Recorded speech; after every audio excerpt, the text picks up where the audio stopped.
सभी को प्रणाम। आज एक मिनट, इससे पहले कि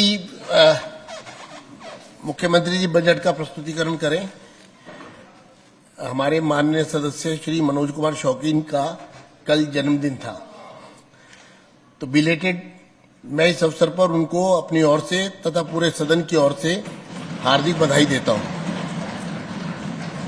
तथा कामना करता हूं कि वे अपने व्यक्तिगत और राजनीतिक जीवन में नई ऊंचाइयां प्राप्त करें। माननीय सदस्यगण, मैं विपक्ष के नेता और सदस्यों से ये अनुरोध करता हूं विपक्ष के कि वो सदन की गरिमा को बना के रखें और सदन में आए। एक महत्वपूर्ण क्षण होता है बजट, जिसमें वर्तमान के साथ साथ भविष्य की योजनाओं का भी लेखा जोखा प्रस्तुत किया जाता है। और ये भविष्य की योजनाएं किसी व्यक्ति विशेष की नहीं है, पूरे दिल्ली के लगभग 2 करोड़ नागरिकों से ये सीधा जुड़ा हुआ बजट है। और हम उम्मीद करते हैं कि इस बजट से दिल्ली के लोग लाभान्वित होंगे। विपक्ष बजट की कार्रवाई से अगर अपने को अलग रख रहा है और वो भी सदन की गरिमा को ठेस पहुंचाकर, अभी मुझे एक पत्र प्राप्त हुआ है आतिश जी का, मैं सदन को स्पष्ट करना चाहता हूं कि जिन लोगों ने उपराज्यपाल के माननीय उपराज्यपाल के अभिभाषण में डिस्ट्रप्शन की, जो कि एक महत्वपूर्ण क्षण होता है, जो कि एक संवैधानिक व्यवस्था के तहत एक असंवैधानिक कार्य किया गया, जिसमें माफी का स्पेस बहुत कम है, लेकिन उसके बावजूद हमने उनको उनकी जो पनिशमेंट थी वो मिनिमाइज रखी। लेकिन उसके बाद वो आने के बाद फिर उन्होंने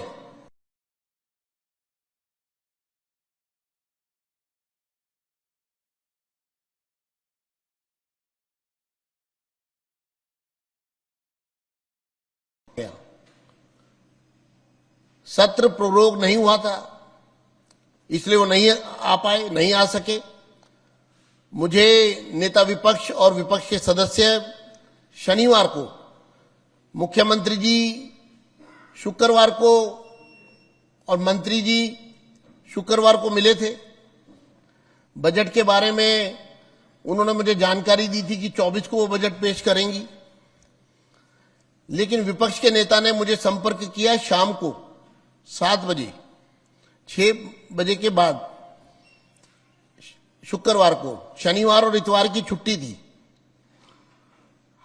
मुझे लगा कि विपक्ष से मिलना भी उतना ही आवश्यक और जरूरी है। मैंने सचिव महोदय को फोन लगाया और मैंने कहा कि कल दफ्तर खुलवाइए, और विपक्ष का डेलीगेशन मिलना चाहता है तो मैं उनसे मिलूंगा। दफ्तर स्पेशली खोला गया विपक्ष से मिलने के लिए। विपक्षी नेता विपक्ष के सदस्यों के साथ मेरे कक्ष में आई, सौहार्दपूर्ण वातावरण में बातचीत हुई। जो पत्र मुझे सौंपा गया उसमें जो भाषा इस्तेमाल की गई थी उसकी मैं निंदा करता हूं। वो अगर चेयर से के ऊपर अगर आरोप लगा रहे हैं तो ये अच्छी बात नहीं है। उन्होंने मुझसे कहा कि आप इन सदस्यों की जो सस्पेंशन है उसको रिवोक कर दीजिए। मैंने उनको कहा कि आप जब सदन में आएंगी 23 तारीख को, तो आप सदन में ये विषय रख दीजिए और जैसा मौका होगा वैसा निर्णय हो जाएगा। उनको एक प्रकार से आश्वस्त करके भेजा, क्योंकि फैसला तो सदन में ही होगा। ये ऐसा नहीं हो सकता कि रिवोकेशन है वो सदन के बाहर होगा। अगर सस्पेंशन सदन में हुआ है तो रिवोक भी सदन में ही होगा। लेकिन बड़ी हैरानी हुई कि वो सदन में नहीं आए, बाहर हंगामा किया, मिसगाइड किया, गुमराह करने वाले बयान दिए गए। और आज फिर मैं उनसे इस बात की रिक्वेस्ट करता हूं कि वो सदन में आए, कार्रवाई का हिस्सा बने, अपना पक्ष रखें, बजट पर अपना पक्ष रखें और जो भी विषय उनको रखना है वो सदन में रखें। सदन उस पर निर्णय लेगा, लेकिन धमकियों से सदन नहीं चलेगा। ये सदन की गरिमा को ठेस पहुंचाने जैसा विषय है, इसलिए इस पर किसी भी प्रकार का कॉम्प्रोमाइज नहीं हो सकता। धन्यवाद। अब आज बहुत ही खुशी का अवसर है कि श्रीमती रेखा गुप्ता अपना मुख्यमंत्री, माननीय मुख्यमंत्री, वित्त मंत्री, वित्त वर्ष 2026-27 के लिए राष्ट्रीय राजधानी क्षेत्र दिल्ली का वार्षिक बजट सदन में प्रस्तुत करें। उससे पहले मैं उनको बधाई देता हूं कि वो सफलतापूर्वक अपना दूसरा बजट सदन के समक्ष प्रस्तुत करने जा रही हैं और मैं उनको आमंत्रित करता हूं कि वो अपना बजट प्रस्ताव सदन के समक्ष प्रस्तुत करें।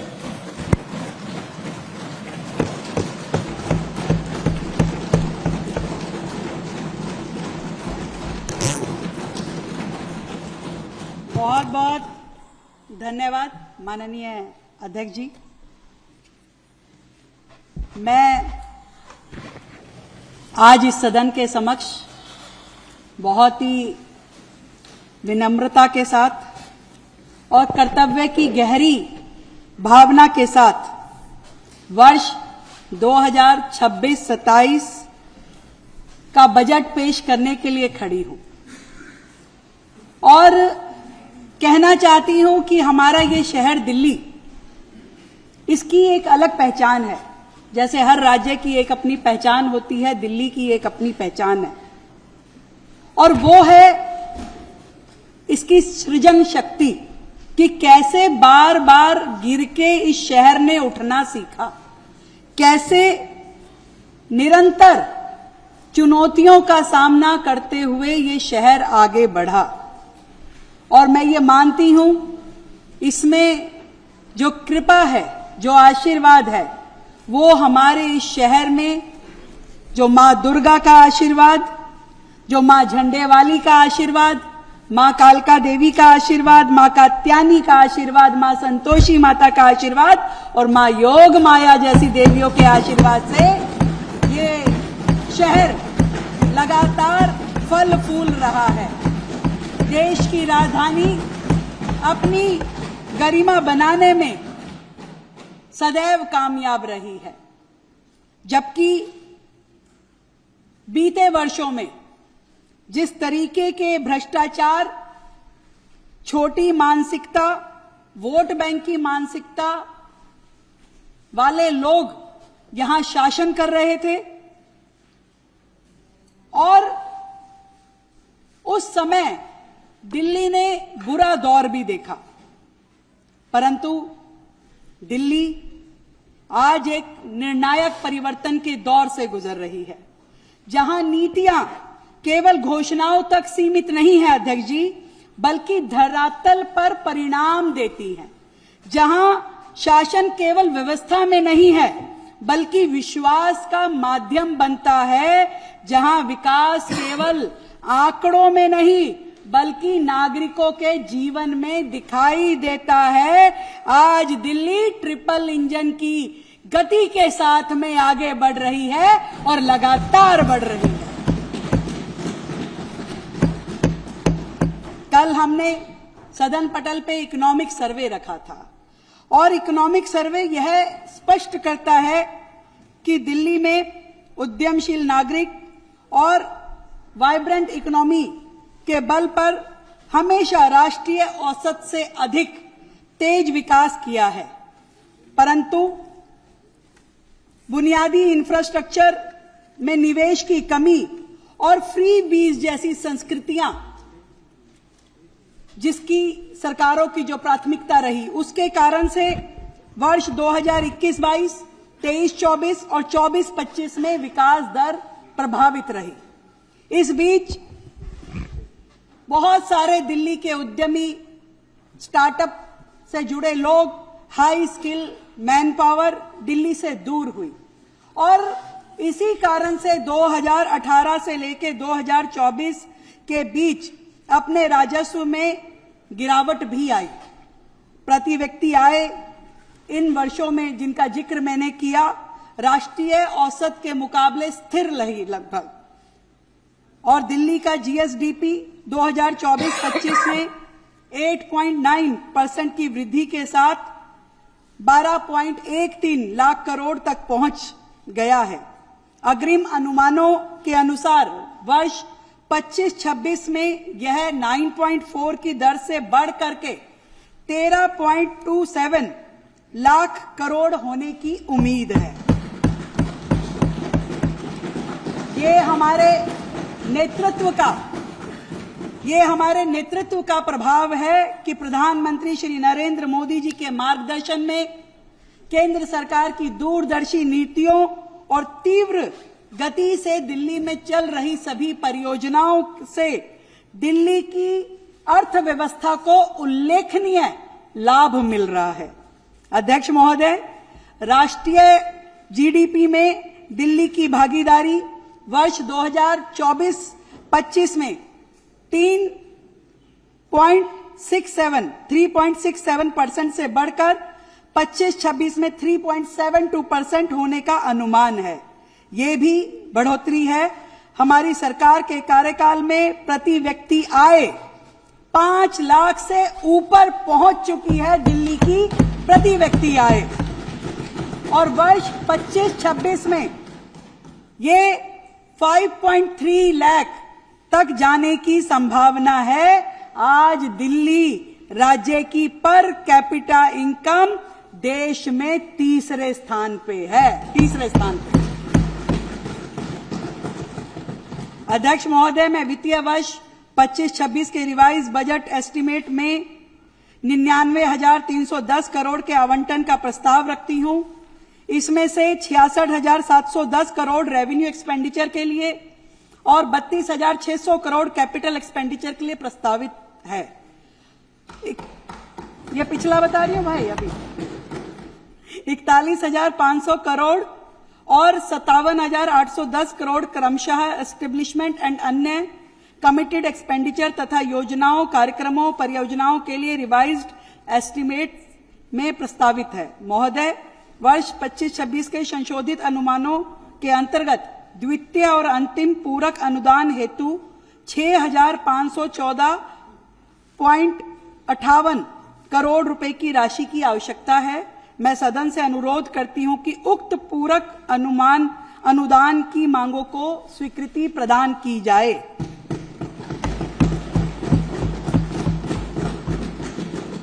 अध्यक्ष जी, पिछले वर्ष मैंने दिल्ली के प्रति अपनी प्रतिबद्धता निभाते हुए, आप सबको ध्यान है, हमने 1 लाख करोड़ का ऐतिहासिक बजट प्रस्तुत किया था और 1 दशक तक दिल्ली में लगातार जो कैपिटल एक्सपेंडिचर है, जो दिल्ली के इंफ्रास्ट्रक्चर में खर्च होता, दिल्ली की डेवलपमेंट में खर्च होता, वो मात्र 7,000 करोड़ से 15,000 करोड़ के दायरे में सीमित रहा वर्षों तक।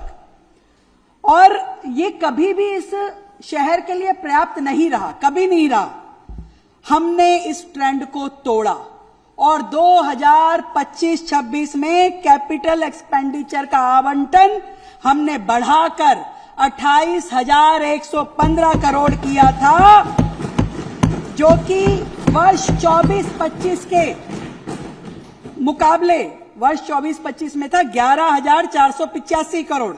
हमने 25-26 में 28,115 करोड़ किया।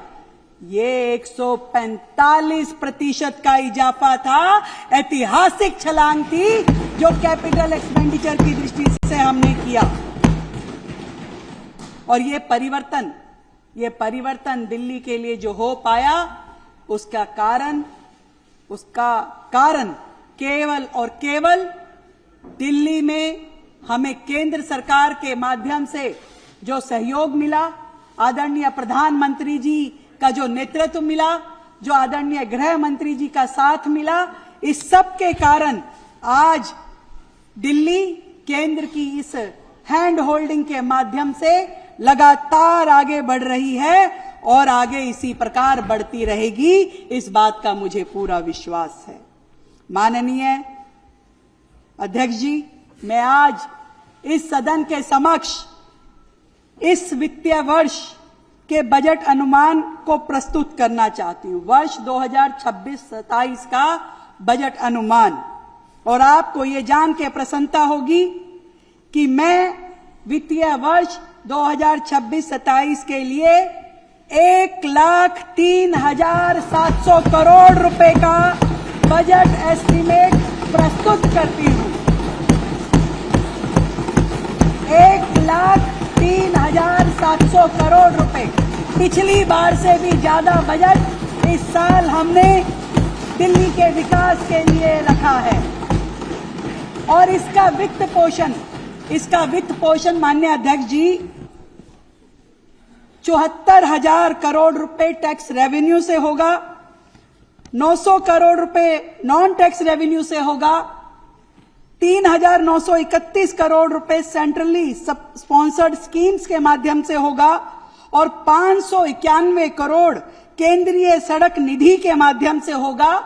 और हम इस वर्ष 16,700 करोड़ रुपए ब्याज लेंगे, बाजार से ऋण लेंगे, वो भी बहुत ही कम ब्याज दर पर, और 2,570 करोड़ रुपए केंद्रीय अनुदान के माध्यम से होगा। और शासकीय योजना के तहत 2,500 करोड़ रुपए हमें केंद्र से मिलने की आशा है और बाकी की शेष राशि ओपनिंग बैलेंस और अन्य कैपिटल रेवेन्यू से आएगी। और इस बजट में भी हमने 70.3% रेवेन्यू एक्सपेंडिचर के लिए रखा है और 29.7% कैपिटल एक्सपेंडिचर के लिए इसमें आवंटित किया है, जो पिछले साल से भी ज्यादा कैपिटल एक्सपेंडिचर इस वर्ष हम करने वाले हैं। वर्ष 2025-26 के लिए टैक्स और जीएसडीपी रेशो 4.95% थी और वर्ष 26-27 के लिए यह प्रतिशत 5.09% रहने का अनुमान है, जो पिछले वर्ष से बेहतर है, ज्यादा है। और इसी के साथ दिल्ली में रेवेन्यू सरप्लस 9,092 करोड़ रुपए का इस वर्ष रहने वाला है। अध्यक्ष महोदय, मुझे ये बताते हुए खुशी हो रही है कि दिल्ली की जरूरतों को समझते हुए हमने इस बार दिल्ली के बजट पे कुछ विशेष प्रयास किए हैं और दिल्ली के बजट को इस बार हमने ग्रीन बजट के रूप में प्रस्तुत किया है, ग्रीन बजट के रूप में। और हर योजना को हमने ग्रीन लेंस से देखा है। इस बजट की हर नीति में पर्यावरण, हर योजना में प्रकृति और हर निर्णय में भविष्य की पीढ़ियों की चिंता समाहित है। इसलिए हमने पूरे बजट का 21% हिस्सा ग्रीन बजट के लिए आवंटित किया है इस बार, जो पर्यावरण को बेहतर करने में खर्च होगा। यह बजट शासन की सोच में एक ऐतिहासिक परिवर्तन है, जहां विकास और धरती मां के संरक्षण के बीच संतुलन साधा गया है, जो आज के वक्त की सबसे बड़ी जरूरत है। अध्यक्ष महोदय, ये जो पूरा बजट मैं प्रस्तुत करने वाली हूं, मैंने इसमें 10 फोकस एरिया रखे हैं, जिसका ब्यौरा मैं सेक्टर वाइज आपके सामने रखना चाहूंगी। सबसे पहले इंफ्रास्ट्रक्चर। मजबूत बुनियाद ही तेज विकास की नींव है और प्रधानमंत्री जी ने हमेशा इंफ्रास्ट्रक्चर का जो मंत्र दिया है, वो 4S, 4 प्रकार के S की बात उन्होंने की है। स्कोप, स्केल, स्पीड और स्किल। इसी विचार को हमने दिल्ली की धमनियों में प्रवाहित करने का संकल्प किया, जहां इंद्रप्रस्थ की विरासत और नई दिल्ली की विकास गाथा एक साथ सांस लेंगी और केंद्र सरकार, राज्य सरकार और हमारे सभी निकाय मिलकर के दिल्ली में बहुत ही तेजी के साथ विकास की गति बढ़ाएंगे। कंधे के साथ कंधा मिला करके दिल्ली के लिए काम किया जाएगा। दिल्ली, विकसित दिल्ली, हरित दिल्ली, दिल्ली के निर्माण के लिए पहली बार इतिहास में एमसीडी को दिल्ली सरकार द्वारा 11,666 करोड़ रुपए देने का प्रावधान हमने किया है, जो आज तक का सबसे बड़ा अमाउंट है, आज तक का सबसे बड़ा अमाउंट है। और इसी तरीके से एनडीएमसी और दिल्ली कंटोनमेंट बोर्ड के लिए भी हमने 146 करोड़ रुपए वित्तीय सहायता का प्रस्ताव किया है। सभी एजेंसीज काम करेंगी तो ये ट्रिपल इंजन, ट्रिपल गति के द्वारा दिल्ली का विकास होगा। दिल्ली शहर कई संस्कृतियों का और शहरों का मेल्टिंग पॉइंट है, जहां एक और करोल बाग की, सदर बाजार की चहल पहल ये शहर रोजाना देखता है, तो दूसरी ओर 12 खंबा की गगनचुंबी इमारतों को हमारा रोजाना का ध्यान जाता है। हमारा लक्ष्य है फ्लोलेस कनेक्टिविटी, क्लाइमेट कॉरिडोर्स और तकनीकी रूप से सुरक्षित सड़कें। मैं दिल्ली के इंफ्रास्ट्रक्चर के समग्र विकास के लिए इस वित्तीय वर्ष में पीडब्ल्यूडी विभाग के लिए 5,921 करोड़ रुपए और शहरी विकास एवं आवास विभाग के लिए 7,887 करोड़ रुपए का बजट का प्रस्ताव करती हूं।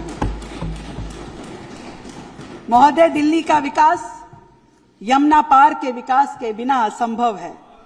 पिछली सरकारों ने यमुना पार के विकास की अनदेखी की।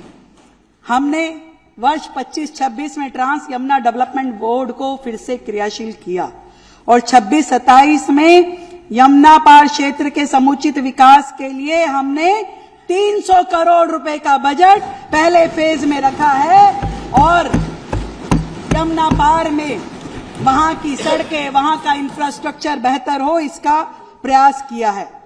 और इसी प्रकार अनधिकृत कॉलोनियां जो हमेशा से उपेक्षा की शिकार रही, इस अनधिकृत कॉलोनियों की मूलभूत सुविधाओं के लिए, सड़कों के लिए, ड्रेनेज के लिए, लाइटों के लिए हमने 800 करोड़ रुपए का बजट आवंटित किया है। दिल्ली केवल मेट्रो शहर नहीं है अध्यक्ष जी, इनकी आत्मा गांवों में बसती है। और दिल्ली ग्राम विकास बोर्ड के लिए हमने 787 करोड़ रुपए का आवंटन का प्रस्ताव दिल्ली के ग्रामीण अंचलों के विकास की मुख्य धारा में लाने के लिए किया है।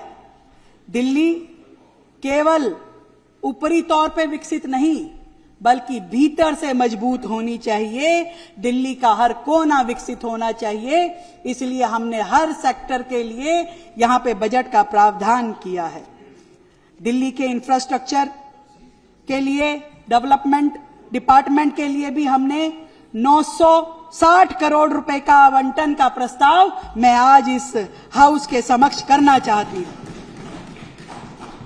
दिल्ली में सड़क नेटवर्क को बेहतर करने के लिए, डस्ट फ्री करने के लिए, पीडब्ल्यूडी की जो दिल्ली में हमारी सड़कें हैं, 1400 किलोमीटर की सड़कें, जिसमें से 400 किलोमीटर पिछले साल हमने बनाई थी और इस साल हमने टारगेट लिया है 750 किलोमीटर सड़कों को एंड टू एंड कारपेटिंग करने का, ताकि दिल्ली की सड़कें डस्ट फ्री हो, धूल ना उड़े। और इसके लिए हम 1392 करोड़ रुपए का प्रस्ताव इस बजट के माध्यम से कर रहे हैं। एमसीडी को जो फंड मैंने पहले बताया है, उसके अलावा 1000 करोड़ अलग से सड़कों के विकास के लिए दिया जाएगा। हमने इंडस्ट्रियल एरिया में, चाहे वो नोटिफाइड इंडस्ट्रियल एरिया है या नॉन कंफर्मिंग, दोनों प्रकार के इंडस्ट्रियल एरिया में सड़कें बनाने के लिए, ड्रेनेज सिस्टम्स को बेहतर करने के लिए इस साल पहली बार 160 करोड़ रुपए के बजट का प्रस्ताव किया है। दोनों क्षेत्रों में पहली बार किसी सरकार ने नॉन कन्फर्मिंग इंडस्ट्रियल एरिया में सड़कें बनाने की पहल की है और इतना बड़ा बजट रखा गया है। दिल्ली में हमने देखा जगह जगह पे फुटओवर ब्रिज की जरूरत दिखाई देती है। बहुत सारे फुटओवर ब्रिज इस साल भी हमने शुरू किए हैं, परंतु अगले फाइनेंशियल ईयर के लिए हमने 25 करोड़ रुपए रखे हैं दिल्ली में अलग अलग जगह पे फुटओवर ब्रिज बनाने के लिए।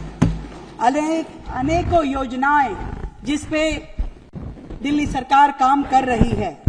आपको ध्यान होगा बारामूला का कॉरिडोर पिछली सरकार के समय में 2016 से शुरू हुआ, पर 2025 तक भी पूरा नहीं हुआ। भ्रष्टाचार की भेंट चढ़ गया वो आम आदमी पार्टी की, पर हमारी सरकार ने आने के बाद इस बारामूला कॉरिडोर पे काम किया। इसकी पुरानी जो परमिशन अटकी हुई थी, जो लैंड एक्वायर करनी थी, वो सारे काम किए। इसमें 1650 करोड़ रुपए के इस प्रोजेक्ट में जो गैप फंडिंग है, इस साल हम 210 करोड़ रुपए इसमें दे करके जून 2026 तक इस प्रोजेक्ट को पूरा करके दिल्ली की जनता को सौंपने वाले हैं। कालकाजी तक मोदी मिल फ्लाईओवर का विस्तार, सावित्री सिनेमा तिराहे पर नए फ्लाईओवर की परियोजना को भी हमने मंजूरी दी है और इसकी लागत 371 करोड़ रुपए है, जिसमें 150 करोड़ रुपए का प्रावधान इस साल किया। ये साउथ दिल्ली वाले कौन है भाई, तो ताली कमा रही है। इसके अतिरिक्त मंगल पांडे मार्ग स्थित गगन सिनेमा पर अंडरपास के निर्माण हेतु लगभग 100 करोड़ रुपए की कुल लागत वाली परियोजना को भी हमने स्वीकृति दी है। नजफगढ़ नाला जो दिल्ली का सबसे बड़ा ड्रेन है, उसके दोनों तरफ 2 लेन की सड़क बनाने के लिए हमने 454 करोड़ रुपए इस साल के बजट में दिए हैं, ताकि दिल्ली की कनेक्टिविटी, दिल्ली में डस्ट फ्री माहौल एक बहुत बड़ी ये अचीवमेंट रहेगी और बहुत सारे उससे जुड़े हुए गांव देहातों को, एरिया को इससे लाभ मिलने वाला है। साथ में अध्यक्ष जी, बहुत समय से लंबित निम्नलिखित प्रोजेक्ट को भी हमारी सरकार पूरा करने के लिए काम कर रही है। मैं बताना चाहूंगी, आजादपुर से त्रिपोलिया गेट इंटीग्रेटेड फ्लाईओवर, घंटाघर स्टेशन से इंटीग्रेटेड फ्लाईओवर का काम, यमुना विहार से भजनपुरा इंटीग्रेटेड फ्लाईओवर का काम, साकेत जी मेट्रो स्टेशन से 6 लेन का अंडरपास, एमबी रोड से एलबीएस मार्ग तक 2 लेन का अंडरपास का काम, लाल बहादुर शास्त्री मार्ग से एमबी रोड तक फ्लाईओवर तक 2 लेन का एलिवेटेड रैंप बनाने का काम, एशियन मार्केट बत्रा अस्पताल तक 6 लेन का एकीकृत फ्लाईओवर डबल डेकर सिस्टम के साथ बनाने का काम, मां आनंदमयी तुगलकाबाद रेलवे कॉलोनी तक 6 लेन का एकीकृत फ्लाईओवर बनाने का काम। ये सारे प्रोजेक्ट जो कि 2000 करोड़ से भी ज्यादा के लागत के प्रोजेक्ट है, इस वर्ष हमने बजट 2026-27 में अध्यक्ष जी इसके लिए 575 करोड़ रुपए प्रस्तावित किए हैं, ताकि ये प्रोजेक्ट आगे बढ़ सके। इन सभी प्रोजेक्ट के माध्यम से न केवल दिल्ली का कंजेशन दूर होगा, बल्कि प्रदूषण में भी बहुत कमी आएगी, जाम भी यहां पे हमें मुक्ति मिल पाएगी। सभी एमएलएस को अपने एरिया में अलग से डेवलपमेंट करने के लिए टोटल 350 करोड़ रुपए का बजट भी रखा गया है।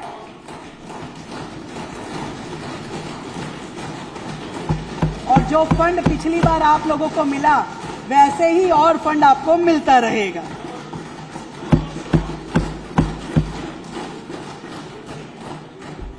अध्यक्ष जी, हमारा लक्ष्य स्पष्ट है, एक स्वच्छ, हरित, सशक्त दिल्ली। केवल वायदा नहीं, ये केवल वायदा नहीं, मोदी जी की गारंटी है कि देश की राजधानी ईंट और पत्थरों से नहीं, अवसरों के आंगन से बनेगी। और ये दिल्ली उसी दिशा में आगे बढ़ रही है। हमारी दिल्ली में जितनी मंडियां हैं, वर्षों से बुरी हालत में पड़ी है। इन मंडियों में हमने टिकरी खानपुर और गाजीपुर मंडियों के विकास किया जाएगा, जो किसानों के लिए, व्यापारियों के सपने सच करने जैसा होगा, जहां किसान का पसीना समृद्धि में बदल पाएगा। मैं ऐसे मौके पे ये भी जरूर कहना चाहूंगी कि हमारी जितनी भी सरकारी बिल्डिंग्स हैं, जितने भी हमारे ऑफिसेज हैं, अधिकतर किराए के भवनों में चल रहे हैं। हमारे सरकारी कर्मचारी, हमारे अधिकारी जिन प्रीमिसेस में रहते हैं वो वर्षों पुराने हैं, जर्जर अवस्था में हैं। आज सरकार ऐसी स्थिति में चल रही है जिसकी और कभी किसी सरकारों ने ध्यान नहीं दिया। पिछले मुख्यमंत्री, पिछले मंत्री अपने लिए तो शीश महल बनवाते थे, पर दिल्ली सरकार के कर्मचारियों के लिए अच्छे घर हो, ये कभी उनकी चिंता नहीं रही। इस बार दिल्ली सरकार अपने कार्यक्रमों में, अपनी योजनाओं में एक तो दिल्ली का बड़ा इंटीग्रेटेड नया सचिवालय बनाने का काम करेगी, अधिकारियों के लिए, कर्मचारियों के लिए नई रेजिडेंशियल कॉलोनी कॉम्प्लेक्स बनाने का काम करेगी, और इसी तरीके से जितने हमारे विभाग हैं, जितने मंत्रालय हैं, इन सब को बेहतर करने के लिए दिल्ली सरकार अपने इस साल के प्रोजेक्ट में उन सब को हम लेने वाले हैं कि ऐतिहासिक जगह जहां हर साल पानी भरता था, इस बार नहीं भरा, और आने वाले इस साल में भी दिल्ली में जल भराव ना हो, इसके लिए लगातार सरकार काम कर रही है। हमने फ्लड प्रोटेक्शन वॉल भी बनाने का काम शुरू किया है, जो कि 50 करोड़ की लागत की है। इस तरीके से दिल्ली में पानी की, सीवर की, ड्रेनेज की, ये सारे काम सरकार के लिए प्रायोरिटी है और सरकार इस पे काम कर रही है। मैं अगले सेक्टर में बताना चाहूंगी हेल्थ केयर के बारे में। सुलभ स्वास्थ्य, सुरक्षित जीवन। अध्यक्ष जी, हम शिक्षा और स्वास्थ्य किसी भी वेलफेयर स्टेट के केंद्र बिंदु होते हैं। यही विचार हमारी नीतियों में भी है। हमारी सरकार प्राइमरी से लेकर के इंटेंसिव केयर तक एक मजबूत, सुलभ, किफायती व्यवस्था गढ़ रही है, और हमारा ये मानना है कि जो उपचार है वो अधिकार है, उपकार नहीं है, उपकार नहीं है। इसलिए हमने स्वास्थ्य विभाग को 12,645 करोड़ का बजट आवंटित किया है, 12,645 करोड़ रुपए का। और जितने पुराने पिछली सरकार के भ्रष्टाचार की भेंट चढ़े हुए हॉस्पिटल थे, आज ये आए नहीं है विपक्ष वाले। आते तो मैं इनको भाषण देने में मजा भी नहीं आ रहा, वो सुन ही नहीं सकते। ऐसे ऐसे काम करके गए हैं कि जब वो फाइलें खुलती है तो ये एहसास होता था कि करते क्या थे, और सिस्टम में इतना ज्यादा गड़बड़, इतना करप्शन, इनको तो 11 साल भी इनको काम करने का मौका कैसे मिला। पहले दिन से ही ये पकड़ में आने वाले काम इन्होंने किए। हमने माधीपुर, सीरसपुर, हथसाल, ज्वालापुरी में उन अस्पतालों को पूरा करने के लिए इस साल 515 करोड़ रुपए का फंड रखा है, जबकि राव तुलाराम मेमोरियल हॉस्पिटल, बाबा साहब अंबेडकर हॉस्पिटल और लाल बहादुर शास्त्री हॉस्पिटल में शासकीय की योजना के तहत, केंद्र के द्वारा पोषित शासकीय योजना इंफ्रास्ट्रक्चर, उसको बेहतर हम करेंगे। और साथ ही अधूरे पड़े हुए लोकनायक जयप्रकाश हॉस्पिटल एवं सत्यवादी राजा हरिश्चंद्र अस्पतालों का निर्माण कार्य भी इस साल पूरा किया जाएगा। हमने जो 7 आईसीयू अस्पताल पिछली सरकार अधूरे छोड़ के भाग गई थी, उसको पूरा करने के लिए भी 150 करोड़ रुपए का फंड इस वर्ष हमने रखा है। हमने अस्पतालों में मशीनें खरीदने के लिए, मेडिकल इक्विपमेंट खरीदने के लिए, दवाइयां खरीदने के लिए 787 करोड़ रुपए का फंड अलग से सीपीए के माध्यम से खरीदारी करने के लिए रखा है 787 करोड़ रुपए। साथ ही प्रधानमंत्री जन आरोग्य योजना जो पिछले साल हमारी सरकार बनने के तुरंत बाद हमने लागू की थी, उसमें हमने पहले के राशन कार्ड थे उनको शामिल किया था, बाद में हमने उसमें आशा वर्कर जोड़ी, आंगनवाड़ी कर्मी जोड़े, उसके बाद हमने दिल्ली की विधवा बहनों को उस कैटेगरी में जोड़ा, दिव्यांग लोगों को उसमें जोड़ा और अभी तक 7.5 लाख लाभार्थियों पर इस सूची को हमने एक्सटेंड किया है। मैं आज इस सदन के माध्यम से एक कैटेगरी और इसमें जोड़ना चाहती हूं और वो है दिल्ली राज्य में रहने वाले ट्रांसजेंडर लोग, उनको भी हम इस सूची में जोड़ेंगे। पिछले दिनों जब मैं इस समुदाय के लोगों से मिली, ट्रांसजेंडर्स से मिली, तो उन्होंने अपनी व्यथा कही कि हमारे लिए सबसे बड़ी मुश्किल है इलाज करवाना। हमें किसी सूची में रखा नहीं जाता, हमारे पास कोई डॉक्यूमेंट नहीं होते, इसके लिए हमें प्राइवेट अस्पतालों में जाके इलाज कराना पड़ता है। तो हमने अपनी आयुष्मान योजना की इस कैटेगरी में अब से ट्रांसजेंडर्स को भी जोड़ा है और टोटल 202 करोड़ रुपए का प्रावधान इस योजना के मातहत रखा है। अध्यक्ष जी, हमने पिछले 1 साल में दिल्ली में 370 आयुष्मान आरोग्य मंदिर खोले, हर एक की विधानसभा में खोले हैं। सबके यहां खुले हैं ना भाई? प्राइमरी हेल्थ केयर के ये शानदार सेंटर हैं, अनेकों व्यवस्थाएं हैं और इस साल वर्ष 2026-27 में हम नए 750 अन्य आयुष्मान आरोग्य मंदिर स्थापित करेंगे, जिसके लिए हमने केंद्र की मदद और हमारी स्टेट का पैसा मिलाकर के 1500 करोड़ रुपए का प्रावधान किया है। भाई थक गए हो क्या? अभी 25% हुआ है।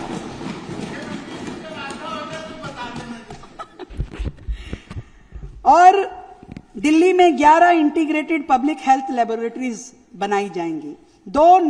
9 क्रिटिकल केयर ब्लॉक बनाने का प्रावधान भी इस साल हमने किया है। केंद्र की सहायता से श्री गुरु तेग बहादुर हॉस्पिटल में 200 करोड़ रुपए की लागत से एक नया ट्रॉमा सेंटर भी बनाया जाएगा। इसके लिए मैं केंद्र का धन्यवाद देती हूं। पिछले वर्ष पहली बार दिल्ली स्टेट आयुष सोसाइटी बनाई गई थी, इससे पहले थी नहीं दिल्ली में, और अब ये बेहतरीन तरीके से काम कर रही है। इस साल हमने 5 नए आयुष सेंटर भी खोले। इस मद में हमने 60 करोड़ रुपए का आवंटन किया है, 60 करोड़ रुपए का।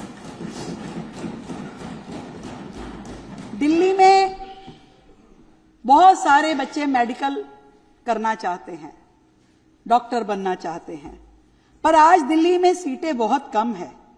यूजी में 595 सीट है और पीजी में 553 सीटें हैं। इस साल हमारा टारगेट है कि हम मेडिकल कॉलेजेस की भी संख्या बढ़ाएंगे, सीटों की भी संख्या बढ़ाएंगे। यूजी में हम इनको लगभग 820 सीटें करने वाले हैं और पीजी में 762 सीटें करने वाले हैं। और अच्छी बात यह है कि ये सब कुछ केंद्र सरकार की मदद से होने वाला है। ट्रिपल इंजन की सरकार है। जो लोग पूछते हैं ट्रिपल इंजन की सरकार का क्या लाभ है, तो मैं बताना चाहती हूं कि ट्रिपल इंजन की सरकार का यह लाभ है जो मेरी कही हुई एक एक बात में यहां दिखाई दे रही है। अध्यक्ष जी, हमने इंदिरा गांधी अस्पताल जो द्वारका में है, उसमें भी एक नए मेडिकल कॉलेज को बनाने के लिए 50 करोड़ रुपए इस साल के बजट में रखा है। अब मैं बात करना चाहूंगी एक बहुत ही विशेष योजना। एक नन्हा बालक जब किसी घर में जन्म लेता है तो वो मात्र कुछ घंटे का भी होता है, परंतु हमें अपनी जान से ज्यादा प्यारा हो जाता है। हमारे लिए वो अनमोल हो जाता है। पर कई बार क्या होता है, कुछ जेनेटिक डिसऑर्डर, कुछ ऐसी बीमारियां बचपन से ही जो उसके अंदर होती है, पर वो उसी समय नहीं पता चलती। धीरे धीरे जैसे जैसे वो बड़ा होने लगता है तब वो बीमारियां ध्यान में आती हैं, परंतु तब तक उसका इलाज संभव नहीं होता फिर, और वो बच्चा उसी जेनेटिक डिसऑर्डर के साथ में पलता है, बढ़ता है और कहीं ना कहीं परिवार पे और माँ बाप पे बोझ बन जाता है। वो बालक जो अनमोल था वो आज तकलीफ का कारण बन जाता है। कोई माँ बाप नहीं चाहता कि मेरे बच्चे में कोई ऐसी बीमारी पले। हमने दिल्ली सरकार की ओर से एक विशेष योजना लेकर के आए हैं जिसका नाम ही हमने अनमोल दे दिया है।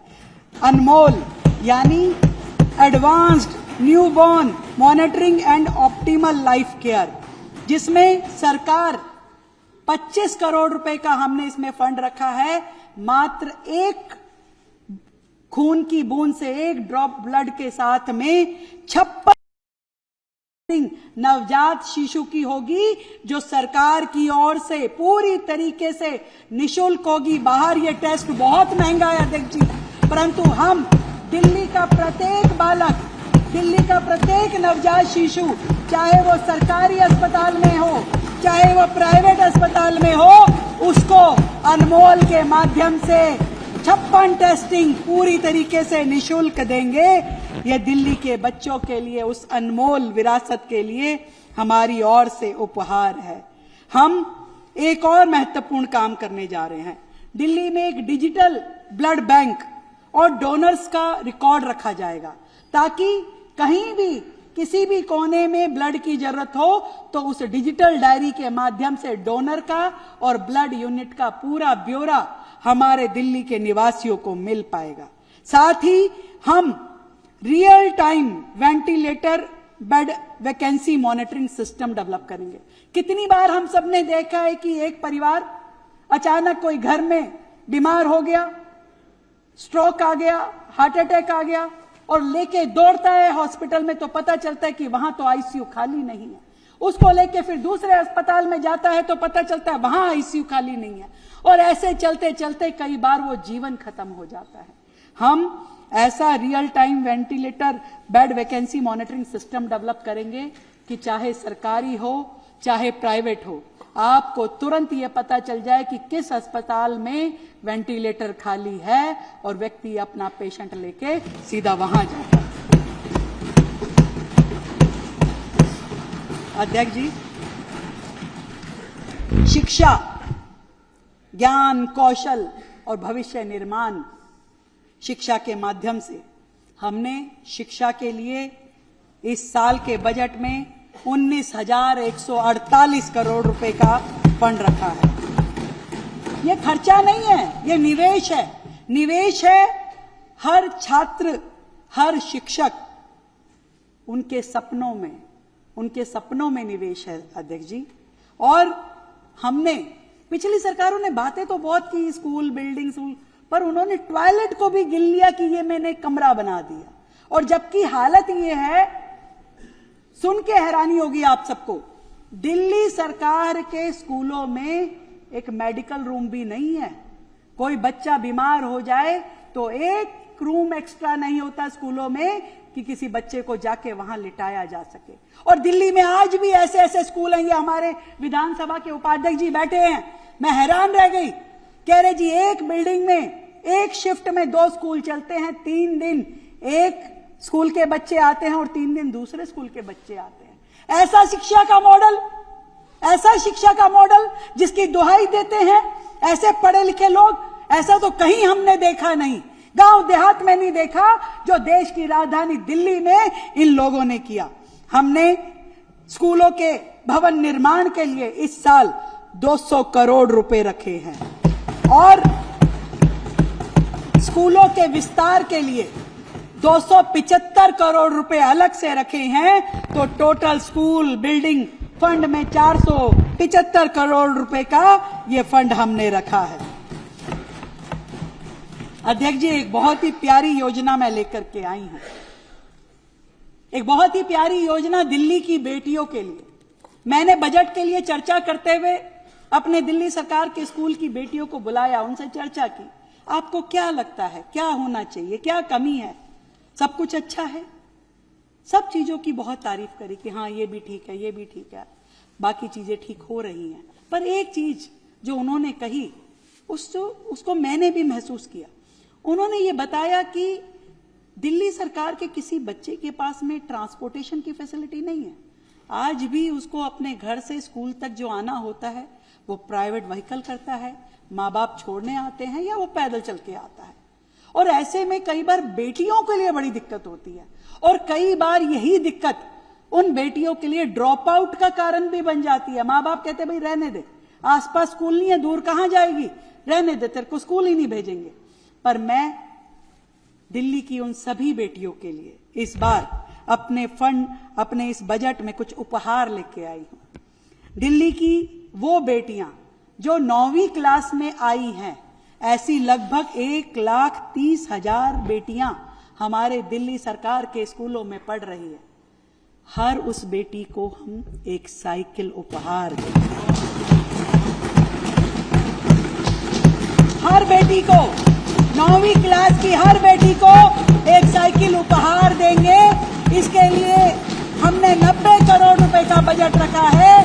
अब हमारी बेटी पैदल नहीं जाएगी, साइकिल पे अपने स्कूल जाएगी और 9वीं, 10वीं, 11वीं, 12वीं 4 साल खूब आनंद के साथ वो बच्ची अपने स्कूल अपने व्हीकल से जाएगी। उसे किसी का इंतजार नहीं करना। ये योजना पहली बार दिल्ली राज्य के में लाई गई है, दिल्ली की बेटियों के लिए लाई गई है।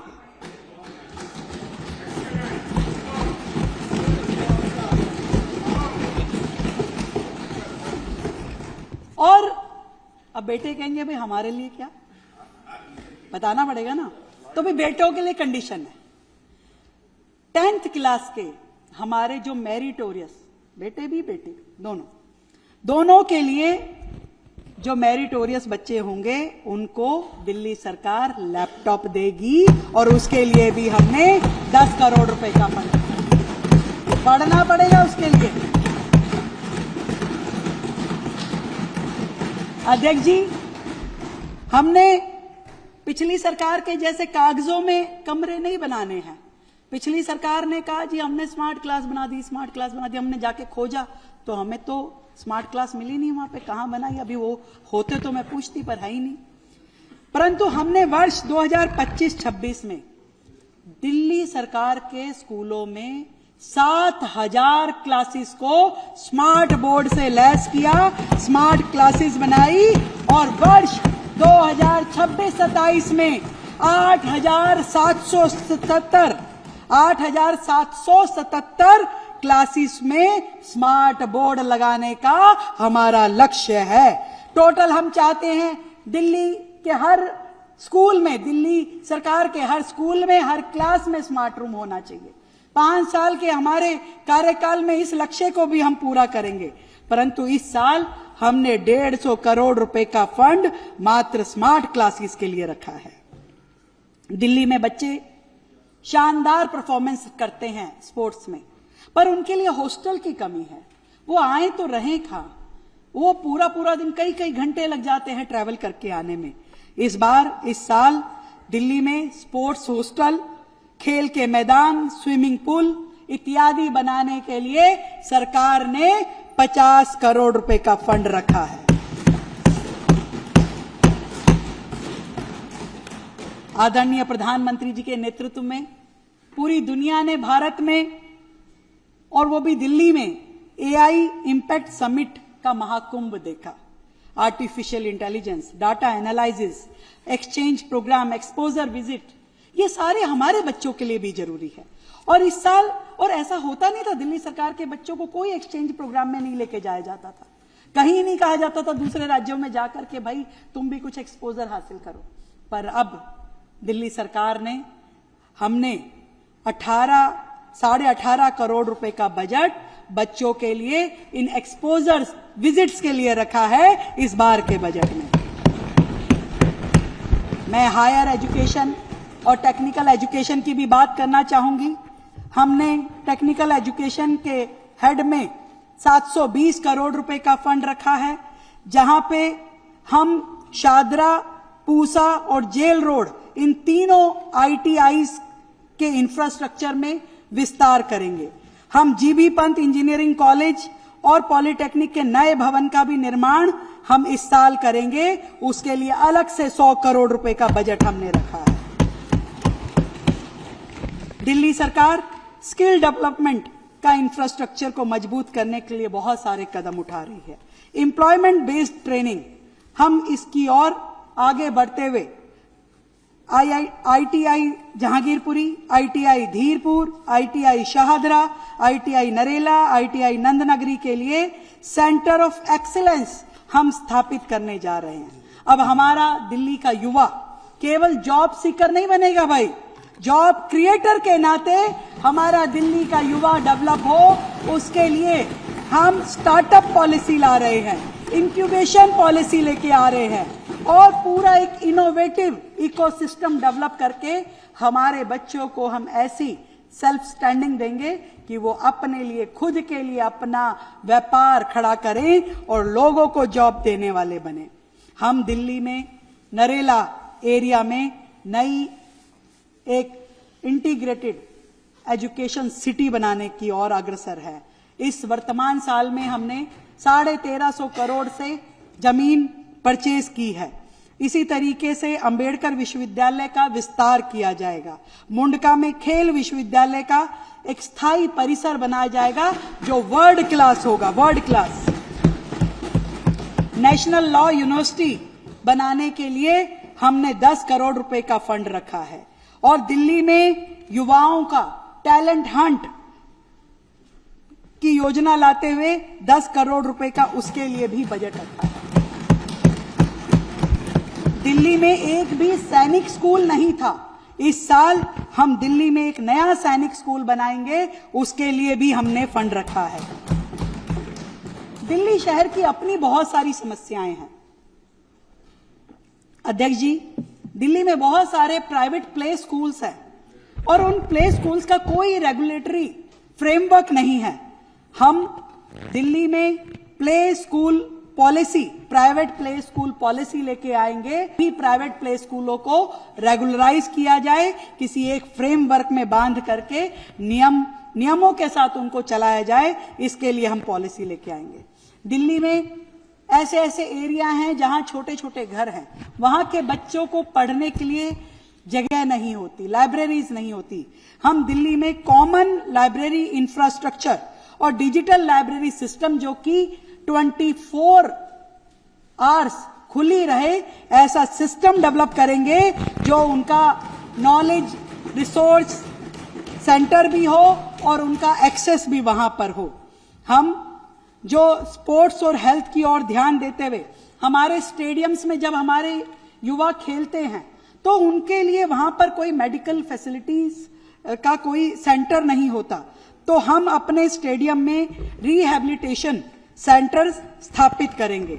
हम प्राइवेट एकेडमीज जो होती हैं उनके साथ में इस प्रकार की पॉलिसी लेके आएंगे ताकि हमारे स्कूल के बच्चे उन प्राइवेट एकेडमीज से लाभ उठा पाएं और प्राइवेट एकेडमीज को हमारे स्कूल इंफ्रास्ट्रक्चर का लाभ हो, ताकि पूरी दिल्ली में हर बच्चे को खेल की बेस्ट ट्रेनिंग और हर ट्रेनिंग इंस्टीट्यूशन को एक इंफ्रास्ट्रक्चर मुहैया करवाया जाए। तो शिक्षा हमारे लिए पहले भी प्रायोरिटी था और भविष्य में भी हमेशा प्रायोरिटी रहेगा। और जहां जहां भी, जिस विधानसभा में भी अभी स्कूल नहीं है, विशेष रूप से हमारा ध्यान रहेगा कि उन विधानसभाओं में पहले स्कूल बनाया जाए। और केंद्र सरकार से भी हम निवेदन कर रहे हैं कि दिल्ली को इस साल कम से कम 10 केंद्रीय विद्यालय दे।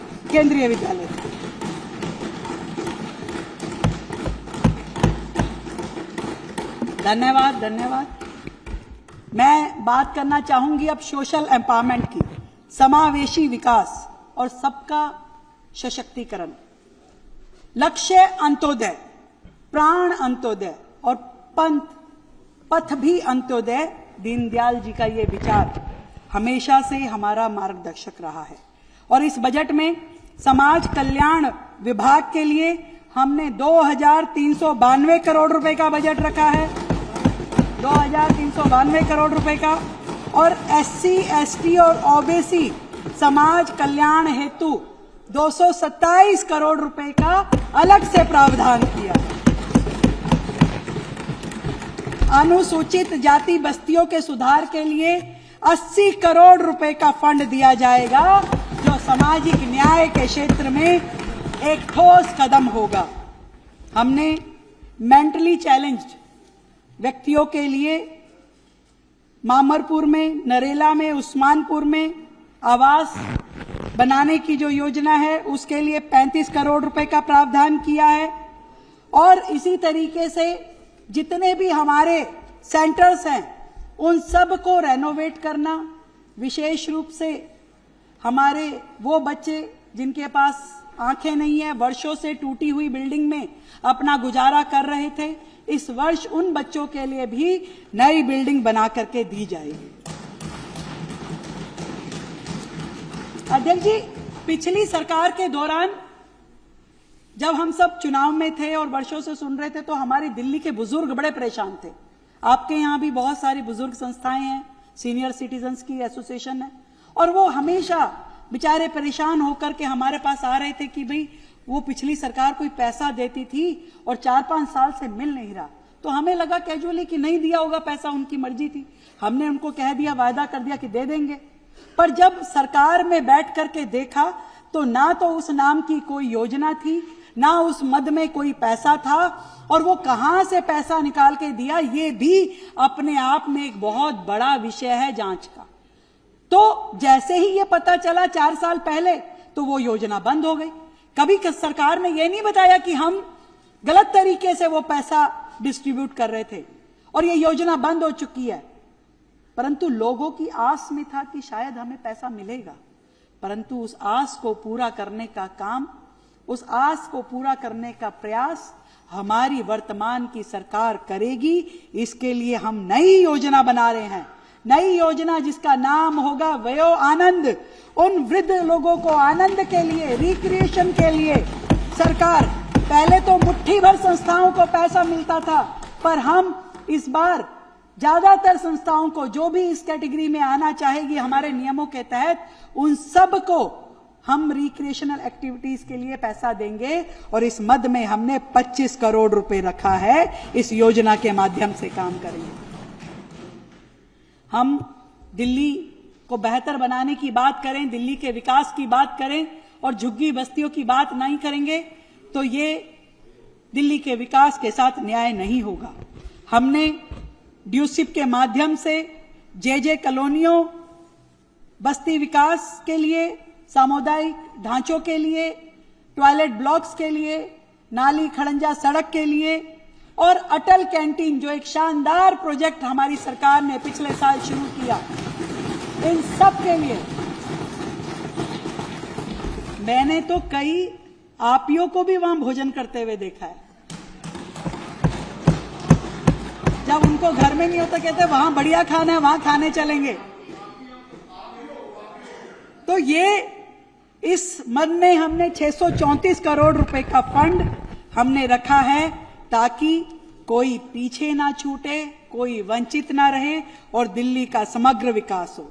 और जो बात थी कि झुग्गियों को मकान देने की बात, उस दिशा में भी हम लगातार आगे बढ़ रहे हैं। साबदा घेवरा में हमने लगभग 2400 फ्लैटों की मरम्मत का काम शुरू कर चुके हैं और द्वारका, सुल्तानपुरी और भलसवा में भी इसी तरीके से EWS फ्लैट्स को रिपेयर करने का काम हम शुरू करेंगे और इन सब को, हर झुग्गी को अपना पक्का घर मिले, इस पे हम काम कर रहे हैं। अपनी बात पे पूरी तरीके से अडिग है।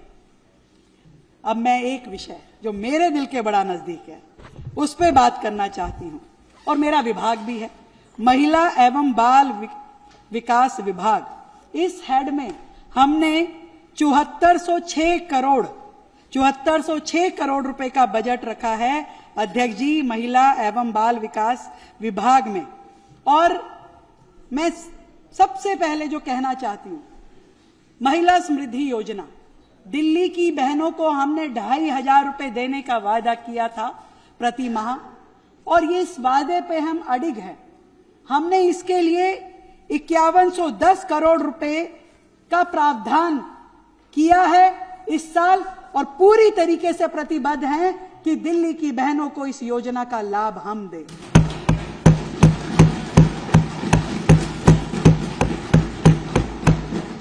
पर क्योंकि ये योजना रेगुलर चलने वाली हर महीने की योजना है और बहनों को, वो बहनें जो सच में इस लाभ की अधिकारी हैं, पात्र हैं, उनको ये लाभ मिले, उसके लिए हमने एक विशेष जांच कमेटी बनाई थी जो इस पे पूरी की पूरी कैलकुलेशन हमें ला करके दे रही है, जिसमें किस तरीके के वर्ग को इसका सीधा लाभ चाहिए उस पे काम हो रहा है।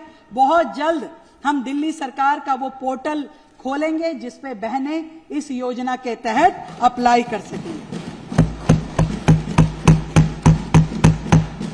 जो कोई चीज नहीं होती तो ये सामने वाले लोग उचक उचक के बोलते हैं सब कुछ हो गया। एक साल की उपलब्धियों पे जब हमने बात रखी, अब उन्हें लगा सब हो गया तो क्या बोले, तो एक ही चीज थी 2,500 रुपए, 2,500 रुपए।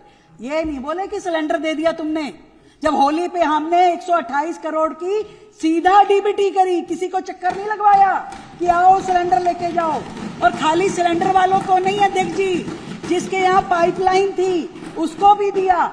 17.5 लाख परिवारों के लिए हमने होली के त्योहार पे सिलेंडर की वैल्यू के 853 रुपए उनके खातों में भिजवा दिए थे। और इस साल भी हमने 260 करोड़ रुपए का फंड रखा है होली और दिवाली पे एक एक सिलेंडर दिल्ली की बहनों को, दिल्ली के परिवारों को देने के लिए। अध्यक्ष जी, दिल्ली में महिलाओं को फ्री ट्रैवल की बात आती है, हमने उसको जारी रखा। हमने कहा बिल्कुल देंगे। और इस बार के इस बजट में भी हमने 450 करोड़ रुपए केवल दिल्ली की परिवहन बसों में बहनों को फ्री ट्रैवल देने के लिए हमने 450 करोड़ रुपए रखे हैं। भाई पूरी तरीके से देंगे, प्रतिबद्ध है। पर भ्रष्टाचार के लिए 1 रुपया भी नहीं रखा। हमने पिंक कार्ड बनवाया इसीलिए कि जितनी बहनें ट्रैवल करेंगी उतनों को हम, उतने हेड में हम पैसा देंगे। 1000 बहनें ट्रैवल करेंगी, 1000 बहनों का नाम का पैसा मिल जाएगा। पर इसमें करप्शन का कोई चार्ज नहीं है, इसीलिए हमने ये पिंक सहेली कार्ड बनाए हैं।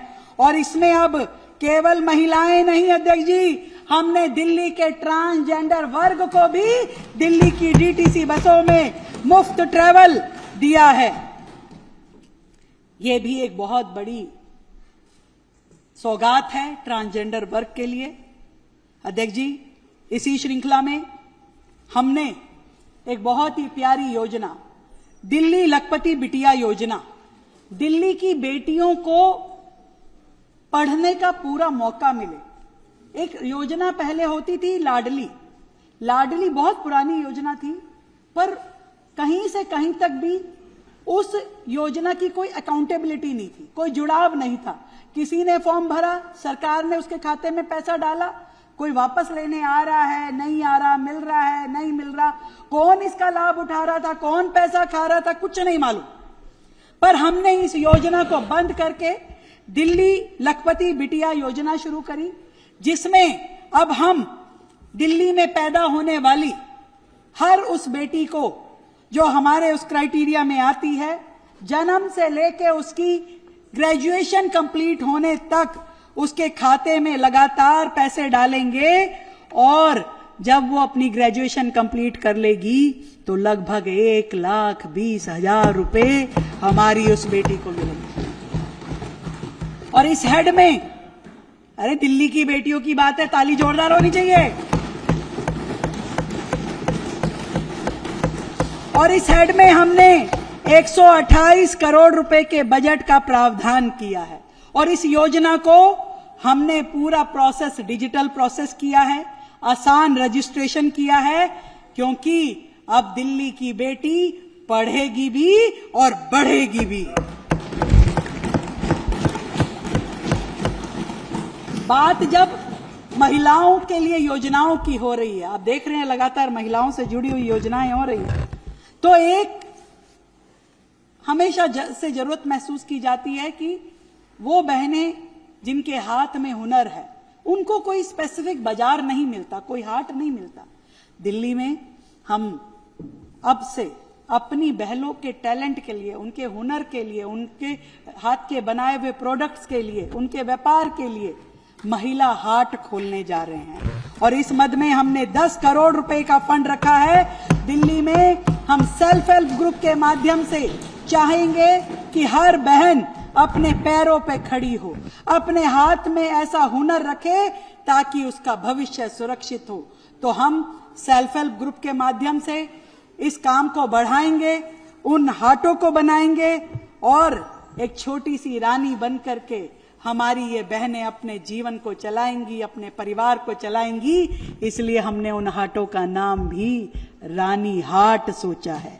रानी हाट बनेंगे दिल्ली में बहनों के लिए, उनके हुनर के लिए। दिल्ली में आंगनवाड़ी वर्षों से चल रही है, बड़े पुराने विधायक लोग बैठे कई बार के, वर्षों से आंगनबाड़ी किराए की बिल्डिंग्स में बुरी हालत में, पानी शौचालय कोई बिना व्यवस्था के चल रही है। पर हमने हर आंगनवाड़ी को मॉडल आंगनवाड़ी के लिए डेवलप करने के लिए लगातार काम शुरू किया। हमने पालना सेंटर खोले जो हमारी मजदूर और श्रमिक बहनों के लिए, जहां उनके बच्चों की देखभाल हो सके और बहनें अपना काम कर सके। उस हेड में भी, पालना के हेड में भी हमने फंड रखा है। और ये जो आंगनवाड़ी है इस हेड में भी हमने 33 करोड़ रुपए का फंड रखा है, जो दिल्ली में बच्चों की विकास के लिए, उनकी अपब्रिंगिंग के लिए बहुत ही जरूरी काम है। दिल्ली में बहनों की सुरक्षा की बात अक्सर आती है, बहनों की सुरक्षा, महिलाओं की सुरक्षा, बेटियों की सुरक्षा। मैं ये बताना चाहती हूं कि लगातार अपने इस 1 साल के कार्यकाल में दिल्ली की महिलाओं की सुरक्षा के लिए हम बहुत ही कंसर्न भी हैं और उस पर लगातार काम भी कर रहे हैं। 2 महत्वपूर्ण काम मैं इस बजट के माध्यम से बताना चाहती हूं। एक, दिल्ली में जितने भी डार्क स्पॉट्स हैं, जितने भी, अब वहां पे जो पहले वो लाइटें होती थी, पीली वाली लाइटें, उन लाइटों को हटा करके बहुत ही शानदार नई लाइटें जो कि पूरी तरीके से सेंसर्ड होंगी, कहीं पे कोई भी लाइट बंद होगी तुरंत पता चल जाएगा। और ये स्ट्रीट लाइट ऊर्जा कुशल होंगी, स्मार्ट एलईडी होंगी और जिसकी विजिबिलिटी बहुत शानदार होगी। 50 करोड़ रुपए का फंड हमने सड़कों की सुरक्षा, ताकि महिलाओं को किसी भी प्रकार से कोई दिक्कत ना आए, उसके लिए रखी है। दिल्ली में कैमरे तो बहुत लगाए पिछली सरकार ने, पर वो कैमरे चल भी रहे हैं कि नहीं चल रहे हैं किसी को नहीं पता। क्योंकि जब दुर्घटना होती है तो पता चलता है वही वाला कैमरा बंद था, वही कैमरा नहीं चलता था। तो फिर पता चला कि एएमसी, आधे से ज्यादा कैमरों की एएमसी नहीं है, खराब पड़े हैं, ठीक नहीं है। ये भी सुरक्षा व्यवस्था में बड़ी चूक साबित हो सकता है। हमने अपने इस फंड में सुरक्षा व्यवस्थाओं को देखते हुए 225 करोड़ रुपए का फंड रखा है, जिसमें 50,000 नए कैमरे और इन सारे कैमरों की एएमसी के लिए इसमें फंड रखा है, ताकि कोई भी कैमरा खराब ना हो और तुरंत ठीक किया जाए।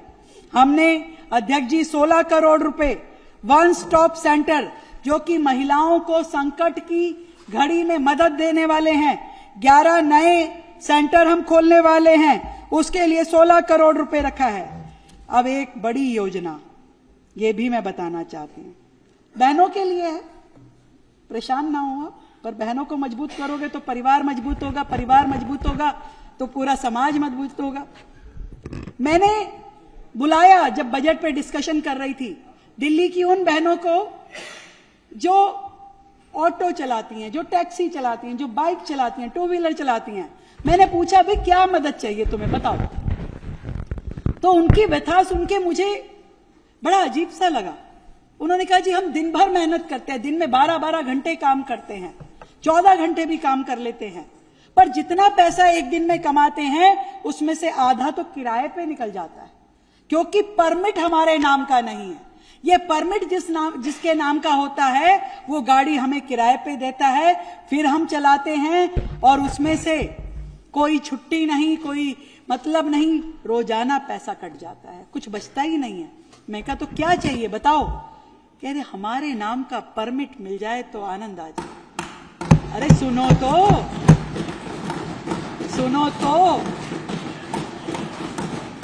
दिल्ली में हम 1000 बहनों को ई ऑटो का परमिट देने जा रहे हैं, वो भी बिना किसी कॉस्ट के। नए परमिट 1000 ई ऑटो के लिए और 100 ट्रांसजेंडर्स के लिए भी, यानी 1100 ई ऑटो परमिट दिल्ली की बहनों को देंगे, उनके नाम का, जो वो खुद चलाएंगी, खुद अपने पैरों पे खड़ी होके अपनी मेहनत से अपना परिवार, अपना घर बार ये चलाएंगी। ऐसी 1100 ई ऑटो के नए परमिट दिल्ली सरकार देगी, उपहार देगी दिल्ली की बहनों को।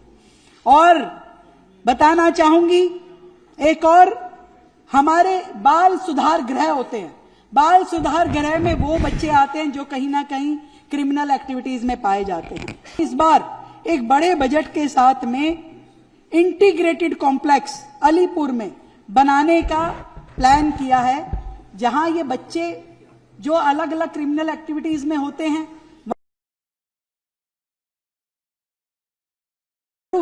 पर अपने साथ जब वापसी जाएंगे तो वो लेके जाएंगे हाथ का हुनर। हम इन इंटीग्रेटेड कॉम्प्लेक्स में शिक्षा, स्वास्थ्य, कौशल, ये सारी व्यवस्थाएं करेंगे ताकि दिल्ली में कोई भी बच्चा कभी भी गुनाह के बोझ के नीचे ना दबे, उसका एक भविष्य उसका इंतजार करे, उसके हाथ का हुनर उसका इंतजार करे और वो अपना बेहतर जीवन कर सके। और ऐसे ही हमारे होते हैं child care centre. In child care centre में वो लोग रहते हैं जिनके अपने माँ बाप नहीं होते हैं। वो बच्चे कहीं ना कहीं सरकार की गार्जियनशिप में ही रहते हैं और हमारे सरकार के ही बच्चों के नाते हम उन्हें पालते हैं। जब ये बच्चे बड़े हो जाएं, क्या इनका भविष्य होगा, क्या इनका रोजगार होगा, इसकी चिंता भी 100% हमें ही करनी होगी। तो हमने तय किया है कि इस हेड में हम फंड रख करके एक आफ्टर केयर फंड बनाएंगे ताकि इन बच्चों को उनका व्यापार, रोजगार और अपने पैरों पे खड़े होने की शक्ति मिले, ताकि ये दिल्ली सरकार के वो बच्चे आगे बढ़ पाएं, अपना सफल जीवन कर पाए। अध्यक्ष जी, इसी श्रृंखला में, इसी विभाग में दिल्ली की हमारी बेटियों के लिए जो स्कूलों में पढ़ती हैं, हमने हर साल 2.5 करोड़ सैनिटरी नैपकिन्स बांटने का भी विचार किया है। दिए अभी भी जाते हैं पर उसकी जो संख्या है वो पूरी नहीं है। तो बेटियों को न्यू सैनिटरी पैड वेंडिंग मशीनें हम लगाएंगे स्कूलों के अंदर, उनको 2.5 करोड़ सैनिटरी नैपकिन हर साल दिए जाएंगे ताकि इन बच्चों की स्वास्थ्य और इनके हाइजीन का ध्यान रखा जा सके। एक बड़ी संख्या दिल्ली में गिग वर्कर्स की है। गिग वर्कर्स बहुत सारी समस्याओं के साथ रोज जूझते हैं। मैंने उनको बुलाया, उनको बिठाया, उनसे बात की, तो उनकी समस्याओं को देखते हुए 2 निर्णय फिलहाल हमने किए हैं। एक, इन सभी गिग वर्कर्स के लिए रेस्ट रूम। ये कहते हैं हम घंटों चलते हैं अपने 2 व्हीलर्स पे, हमारे पास पर कोई ऐसा स्थान नहीं होता कि जहां बैठे 2 घड़ी आराम से खाना खा ले या अपना मोबाइल चार्ज कर ले। कई बार तो इतनी थकावट के कारण हमारे एक्सीडेंट होते हैं। हम दिल्ली में अपने गिग वर्कर्स के लिए अटल कैंटीन के साथ जोड़ते हुए रेस्ट रूम बनाएंगे, जहां उनका भोजन, उनका रेस्ट, उनकी मोबाइल चार्जिंग, ये सारे काम हो पाए। और साथ ही गिग वेलफेयर बोर्ड का गठन भी तुरंत करेंगे ताकि बाकी समस्याओं का समाधान भी बने। बोर्ड और भी बनने हैं पर थोड़ा उसमें काम करने में हमें समय लगा, पर फिर भी मैं फिर से दोहराना चाहूंगी, दिल्ली में हम ऑटो टैक्सी ड्राइवर का वेलफेयर बोर्ड भी बनाएंगे, दिल्ली में हम ट्रांसजेंडर वेलफेयर बोर्ड भी बनाएंगे और दिल्ली में हम गिग वर्कर वेलफेयर बोर्ड भी बनाएंगे ताकि सारे वर्ग को हम अपनी सुविधाएं दे सकें, उनको सेवा दे सकें। अध्यक्ष जी, ये समाज जो है आधे से ज्यादा हो गया भाई।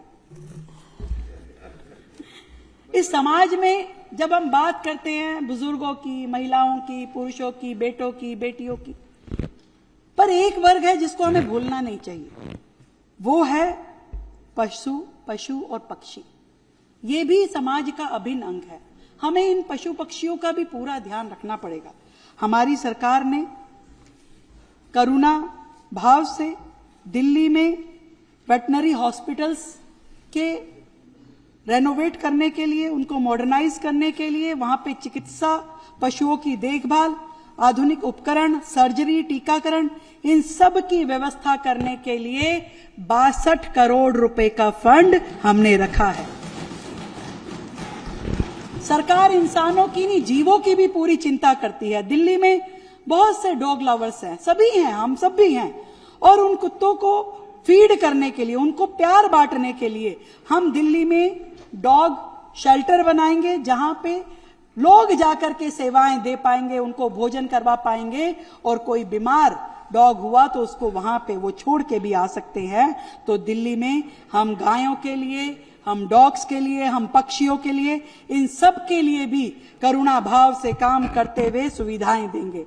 दिल्ली में बहुत सारी गौशालाएं दिल्ली सरकार के सहयोग से चल रही थी, पर वर्षों से उनका फंड उन्हें दिया ही नहीं गया था। हमारी सरकार आने के बाद ना केवल हमने उनकी पुरानी देय राशि दी है, बल्कि जो लीज वर्षों से उनकी रिन्यू नहीं हुई थी, वो सभी गौशालाओं की लीज भी हमने रिन्यू की है, और इस साल 14 करोड़ रुपए इस हेड में नए रखे हैं, और 10 नई गौशालाएं समाज के सहयोग से बनाने का हमारा काम है, हमारी योजना है। अध्यक्ष जी, सारी बातें हो गई। डॉक्टर पंकज सिंह हमारे मंत्री जी मुझे देख रहे, कह रहे मेरा विभाग रह गया, आया नहीं अभी। आ गया। ट्रांसपोर्टेशन एक ग्रीन, सस्टेनेबल और कंजंशन फ्री परिवहन व्यवस्था दिल्ली में होनी चाहिए। हम सब जानते हैं, हम चाहते हैं, और इसके लिए हमने अपने बजट 2026-27 में 8,374 करोड़ रुपए का फंड रखा है।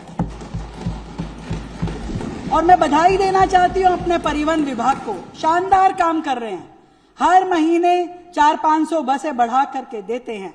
आज की डेट में हमारी जो ईवी बसों की फ्लीट जो है वो 4300 बसें, देश में सबसे ज्यादा है अध्यक्ष जी, 4300 बसें हो गई हैं। इस साल के अंत तक हमारा लक्ष्य है, मार्च 2027 तक हम दिल्ली में 7500 बसें हो जाएंगी, और उसमें से 5800 बसें इलेक्ट्रिक बसें होंगी, एमिशन फ्री, दिल्ली के पर्यावरण को सूट करने वाली, दिल्ली में प्रदूषण की मार को खत्म करने वाली, कम करने वाली। और 2029 तक हमारी कोशिश है कि 100% फ्लीट जो दिल्ली की है परिवहन बसों की, वो पूरी तरीके से ईवी हो। 12,000 बसें अब दिल्ली को ईवी बसें देने वाले हैं। मेट्रो एक बहुत बड़ा साधन है परिवहन का। पिछली सरकारों ने जितनी मर्जी बातें की हो, कभी मेट्रो को पैसे नहीं देते थे, मेट्रो की झंडी फैलाने आ जाते थे, पर पैसे देने के नाम पे गायब, कोई मतलब नहीं था उनका। पर हमने अपने इस वर्तमान फाइनेंशियल ईयर में पिछली सरकार के हेड में भी पैसे दिए, लगभग 8,000 करोड़ की देनदारी थी, हमने उसमें से लगभग पिछली सरकार के हिस्से के 2700 करोड़ दिए। अपने हिस्से के जो फेज 4 की मेट्रो का रूट है उसके लिए हमने 3,000 दिए, और वर्तमान बजट 2026-27 के लिए 2885 करोड़ रुपए हमने प्रस्तावित किया है। नमो भारत कॉरिडोर, ये भी एक शानदार दिल्ली के लिए वो सौगात जो आदरणीय प्रधानमंत्री नरेंद्र मोदी जी ने दी है, जिसमें दिल्ली पानीपत, दिल्ली सोनीपत, दिल्ली एसएनबी, ये सारे रूट पे जबरदस्त डीकंजेशन होगा, जबरदस्त। लाखों लोग रोजाना ट्रैवल करते हैं, और उसके लिए हमने अपने इस बजट में 568 करोड़ रुपए का फंड रखा है। बहुत महत्वपूर्ण, बहुत ही महत्वपूर्ण। दिल्ली के लिए ईवी पॉलिसी पिछली सरकार ने भी बनाई थी, एक छोटी मोटी सी बनाई थी, पैसा नहीं दिया, पैसा हमें आने के बाद दिया। उनको भी पता था रेखा गुप्ता जी आएंगी, मुख्यमंत्री बनेंगी, फाइनेंस मिनिस्टर बनेंगी, हमारे नाम का पैसा वही देंगी, तो उन्होंने कभी पैसा नहीं दिया था ईवी में। हमने अभी पिछले हफ्ते 24 करोड़ रुपए तो 2023 से पेंडिंग ईवी व्हीकल को जो सरकार ने कमिटमेंट की थी वो अब आके दिया है। परंतु अपनी सरकार हम ईवी पॉलिसी जो लेकर के आ रहे हैं उसमें हमने पहले से ही 200 करोड़ रुपए का फंड रख दिया है और शानदार योजना के साथ जिसमें परचेज, स्क्रैप, प्रोत्साहन, EV infrastructure, zero emission mobility, ये सारी चीजों के लिए दिल्ली को गति देने के लिए, दिल्ली को पॉल्यूशन फ्री करने के लिए, दिल्ली को देश की राजधानी के रूप में अपना एक मॉडल प्रस्तुत करने के लिए देश की सबसे बड़ी ईवी पॉलिसी दिल्ली लेकर के आ रही है। सबसे बड़ी पॉलिसी अध्यक्ष जी मैं बताना चाहती हूं दिल्ली लेकर के आएगी। मैंने पहले ही बताया कि हमारा 21%, सब लोग ईवी ले लो भाई। मैंने पहले ही बताया कि हमारे बजट का लगभग 21% हम ग्रीन बजट के नाते से खर्च करेंगे। दिल्ली में कभी टेस्टिंग सुविधा 6.5 लाख कमर्शियल व्हीकल है, पर उनकी टेस्टिंग वो जाकर के दिल्ली से बाहर कराते थे कि नहीं कराते थे पता नहीं। हमने पिछले 1 साल में उस पर बहुत बड़ा काम किया। 3 नए ऑटोमेटेड टेस्टिंग स्टेशन हमने पिछले साल काम शुरू करवाया और इस साल 5 नए automated testing station Bawana, Ghazipur, Savda घेरा, जीटी कनाल रोड, डिचाऊ कला, इन विभिन्न डीटीसी डिपोज में 5 नए एटीएस हम बनाने जा रहे हैं, जिसके लिए हमने 50 करोड़ रुपए रखा है, 50 करोड़ रुपए का फंड। और दिल्ली में bus depot, charging infrastructure, capital infrastructure, उसके इलेक्ट्रिफिकेशन के लिए 320 करोड़ रुपए का अलग से फंड रखा है। हम दिल्ली को शानदार कनेक्टिविटी देना चाहते हैं, लास्ट माइल कनेक्टिविटी देना चाहते हैं। कोई व्यक्ति घर से निकले तो उसे परेशानी नहीं होनी चाहिए, वो अपना व्हीकल ना उठाए, पब्लिक ट्रांसपोर्ट पे जाए। इसके लिए सारे काम दिल्ली सरकार योजनाबद्ध तरीके से कर रही है। ई बाइक, ई ऑटो, ई टैक्सी, भारत टैक्सी, ये सारी चीजें जो जीरो एमिशन के साथ में हमेशा दिल्ली के लिए कार्यरत रहे, इसके लिए दिल्ली सरकार कार्य कर रही है। और दिल्ली का डेवलपमेंट रैंडमली नहीं होना चाहिए। दिल्ली का डेवलपमेंट बड़े प्लान्ड तरीके से, दिल्ली को जाम मुक्त करना है, कंजेशन फ्री करना है। कैसे होगा, कहां फ्लाईओवर बनेगा, कहां एलिवेटेड रोड बनेगी, कहां पूरा जो योजना हमारे मंत्री जी ने सोची कि एक पैरेलल रिंग रोड बनानी है, तो ये सब चीजें केवल सोचने से नहीं होगी। पिछली सरकार में मंत्री जाता था, 4 मंजिल बन गई बिल्डिंग, कहता तो 2 और बना दो। वो कहते सर नक्शा पास नहीं कर, क्या हो गया? क्या सर इसका सेफ्टी स्ट्रक्चर बिगड़ जाएगा, कर क्या हो गया? कोई प्लानिंग नहीं, कोई स्टडी नहीं, कोई साइंटिफिक अप्रोच नहीं। पर हम लोगों ने इस साल 10 करोड़ रुपए रखा है फिजिबल स्टडीज के लिए, साइंटिफिक स्टडीज के लिए, कि दिल्ली को कैसे जाम मुक्त करना है, कंजेशन फ्री करना है, कहां फ्लाईओवर, कहां रोड, कहां एलिवेटेड रोड, पूरी दिल्ली की मैपिंग करके इन सारे कामों को हम करेंगे। ये हमारा उस लॉन्ग टर्म विजन के साथ करने वाले प्रयास है। अध्यक्ष जी, एक बात जरूर जो मैं कहूंगी, जो हमने सीखा केंद्र से, हमारे नेताओं से, आदरणीय प्रधानमंत्री मोदी जी से, हमेशा गुड गवर्नेंस की बात उन्होंने की, ईमानदारी की, ट्रांसपेरेंसी की, जवाबदेही की, सेवा की बात उन्होंने कही, और उन्हीं के उसी मूल मंत्र के साथ दिल्ली लगातार आगे बढ़ रही है। हमारी सरकार ने दिल्ली में सिटीजन सेंट्रिक गवर्नेंस करने के लिए डिसेंट्रलाइजेशन, डिजिटलाइजेशन, ट्रांसपेरेंसी की दिशा में काम करने की प्रतिबद्धता है। और इस पूरे विभाग के लिए, इस एडमिनिस्ट्रेशन के लिए हमने 4,304 करोड़ रुपए के बजट का आवंटन रखा है, 4,304 करोड़ का। दिल्ली में हमने 13 डिस्ट्रिक्ट बनाए और एमसीडी और दिल्ली के जिलों को को टर्मिनेट किया। अब उन 13 जिलों के मिनी सचिवालय बनाने हैं, जो जन संवाद के सीधा केंद्र होंगे।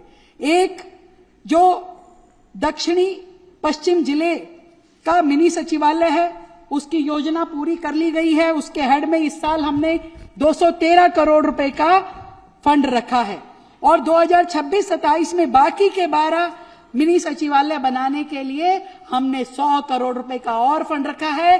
13 के 13 नए मिनी सचिवालय बनेंगे, जहां लोग जाएंगे, अपने काम करवाएंगे। एक ही छत के अंतर्गत सारे डिस्ट्रिक्ट लेवल के ऑफिसेज वहां पे लोगों को मिलेंगे।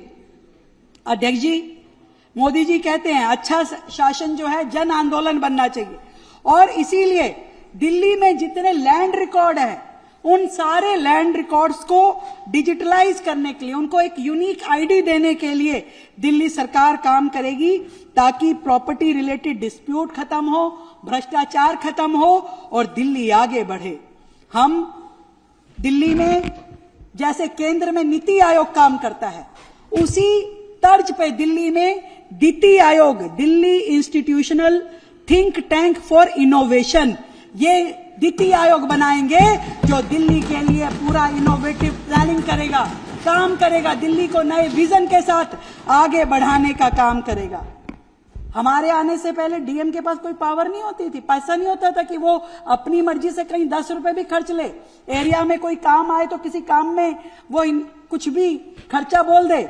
हमने आने के बाद डीएम्स की पावर बढ़ाई, और इस साल हम डीएम को जिला स्तर पे विकास कार्यों के लिए वित्त वर्ष 2026-27 में 59 करोड़ रुपए का बजट इस साल हम प्रस्तावित कर रहे हैं। अध्यक्ष जी, हमने सीएम जन सुनवाई पोर्टल तैयार किया है, ताकि जनता तुरंत, हम फिजिकल भी मिलते हैं, हमारे पोर्टल पे भी समस्या केवल घूमती ना रहे, समस्या को समाधान मिलना चाहिए। हमने दिल्ली की कितनी एसेट है उसका Delhi asset management and information system develop किया। अरे सरकार को पता तो हो उनके पास कौन सी प्रॉपर्टी कहां है, पता ही नहीं है। लोग कब्जा कर रहे हैं जमीनों पे, लोगों की मिली भगत है, नेताओं की मिली भगत थी। अभी वो बैठे नहीं है सामने, इनके सामने बैठे हुए आधे से ज्यादा लोग तो सरकारी संपत्तियों पे कब्जा कर करके बैठे हैं। किसी ने घर बना लिया, किसी ने दफ्तर बना लिया। दिल्ली सरकार की एक भी संपत्ति किसी से कब्जा नहीं होने देंगे। हमने पूरा एसेट मैनेजमेंट इंफॉर्मेशन सिस्टम हम शुरू कर रहे हैं। अब इतने सारे प्रोजेक्ट हैं, उनकी प्रगति को देखने के लिए सीएम प्रगति पोर्टल बनाया गया है। 5 करोड़ का फंड हमने उसमें भी रखा है। एक एक प्रोजेक्ट का डेवलपमेंट पता चलता है, किस स्तर पे है, क्या काम है, क्योंकि जितनी बातें कही है वो समयबद्ध तरीके से पूरी होनी भी बहुत जरूरी है। हमने integrated financial management system develop किया है, ताकि पूरा वित्तीय संचालन जो है सरकार में बहुत बेहतरीन तरीके से हो। और हमारी सरकार ने पूरी ई फाइलिंग के माध्यम से दिल्ली में पारदर्शी और जवाबदेह शासन क्रिएट किया है। एक अध्यक्ष जी, मैं बहुत ही इंपॉर्टेंट चीज कहना चाहती हूं। दिल्ली में जो सब रजिस्ट्रार स्तर पे जो पंजीकरण होता है, प्रॉपर्टीज की रजिस्ट्री होती है या डॉक्यूमेंट बनाए जाते हैं, लोग बहुत परेशान रहते हैं। वर्षों का ये सिस्टम बना हुआ है, लोग दुखी हैं, परेशान है। उस सिस्टम को बहुत ही ट्रांसपेरेंट करने की जरूरत है, जहां मानव जो दिल्ली का नागरिक है वो जाए तो बहुत सुविधाजनक तरीके से, बिना किसी करप्शन के, बिना किसी को पैसा दिए हुए उसका काम होना चाहिए। और इसके लिए हम केंद्र का जो पासपोर्ट ऑफिस वाली तर्ज पे दिल्ली के सारे सब रजिस्ट्रार ऑफिस की कार्रवाई करेंगे, जो कि पूरी तरीके से मॉडर्न होगी, पेपरलेस होगी और फेसलेस होगी। ये सारा रजिस्ट्रेशन पूरी तरीके से बदल दिया जाएगा। दिल्ली में नई व्यवस्था खड़ी करी जाएगी जो पूरी तरीके से ईमानदारी, जवाबदेही और बहुत ही मॉडर्न तकनीक के साथ लाई जाएगी। अध्यक्ष जी, एक बड़ी हैरान करने वाली बात है, डिजास्टर मैनेजमेंट। अभी पीछे जब ऑपरेशन सिंदूर हुआ, पूरे देश पे संकट के बादल थे। हमें भी, दिल्ली को भी डर था कि भी कहीं हमारे ऊपर कोई ऐसी, हमारे राज्य पे विपत्ति ना आए। तो हमने पूछा अधिकारियों से, सीएस साहब बैठे, मैंने कहा भाई कोई हमारा भी डिजास्टर मैनेजमेंट का सिस्टम होगा, कोई इंटीग्रेटेड वो होगा कॉम्प्लेक्स। हैरानी की बात है, सालों से कभी किसी सरकार ने इस चीज की चिंता नहीं की कि दिल्ली में कोई इमरजेंसी ऑपरेशन सेंटर हो, कोई डिजास्टर मैनेजमेंट का कोई बिल्डिंग हो, जहां सारी की सारी दिल्ली इंटीग्रेटेड रूप में दिखाई दे सके, जहां फैसले हो सके। कुछ नहीं है। पहली बार दिल्ली के इतिहास में दिल्ली सरकार के द्वारा DDMA के माध्यम से state of art emergency operation centre बनाया जाएगा और उसके लिए हमने 10 करोड़ रुपए का प्रावधान इस साल रखा है। जगह भी तय कर दिया भैया, 5 श्यामनाथ मार्ग जगह भी तय कर दी है, वहीं बनाएंगे। दिल्ली डिजास्टर,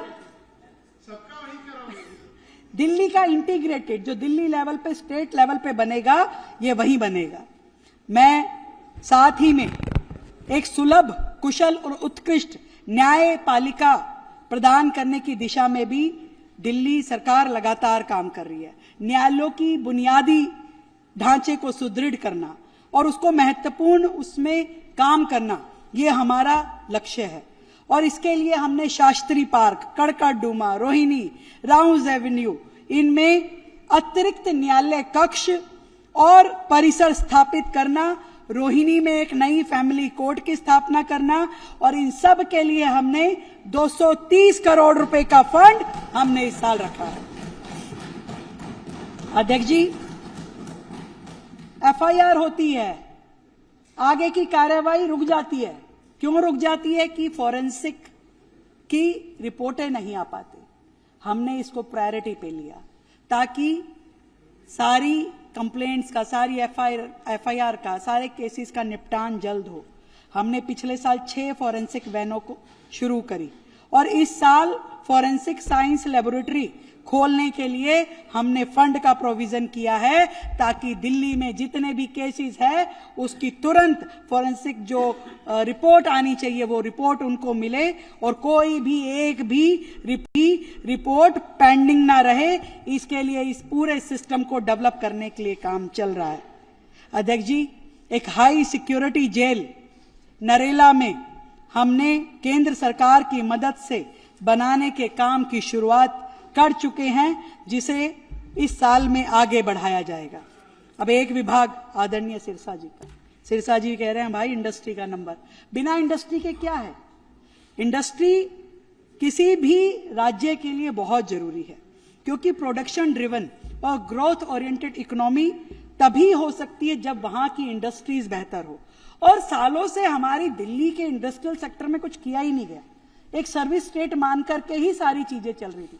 जो इंडस्ट्रियल एरिया बनाए गए ऐसे कैसे पड़े हैं, कोई डेवलपमेंट का काम नहीं, कोई सड़क नहीं, नाली नहीं, कुछ भी नहीं था। परंतु हमारी सरकार ने आने के बाद इन सब पे काम करना शुरू किया है। स्मॉल और मीडियम एंटरप्राइजेस को कॉम्पिटिटिवनेस और उनकी प्रोडक्टिविटी बढ़ाने के लिए कॉमन फैसिलिटी सेंटर बनाए जाएं, उसके लिए सरकार ने 48 करोड़ रुपए का फंड इंडस्ट्रियल सेक्टर के लिए रखा है।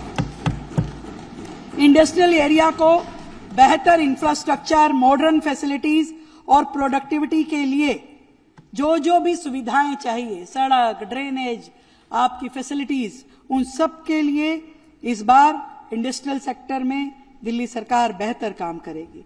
और वेयर हाउसिंग सेक्टर के लिए भी हम एक नई वेयर हाउस पॉलिसी लेके आएंगे, उसका प्रोविजन हमने 10 करोड़ रुपए इस साल रखा है नई वेयर हाउस पॉलिसी के लिए। एफिशिएंट और मॉडर्न लॉजिस्टिक हब विकसित करने के लिए महोदय, MSMEs दिल्ली की अर्थव्यवस्था की बैकबोन है।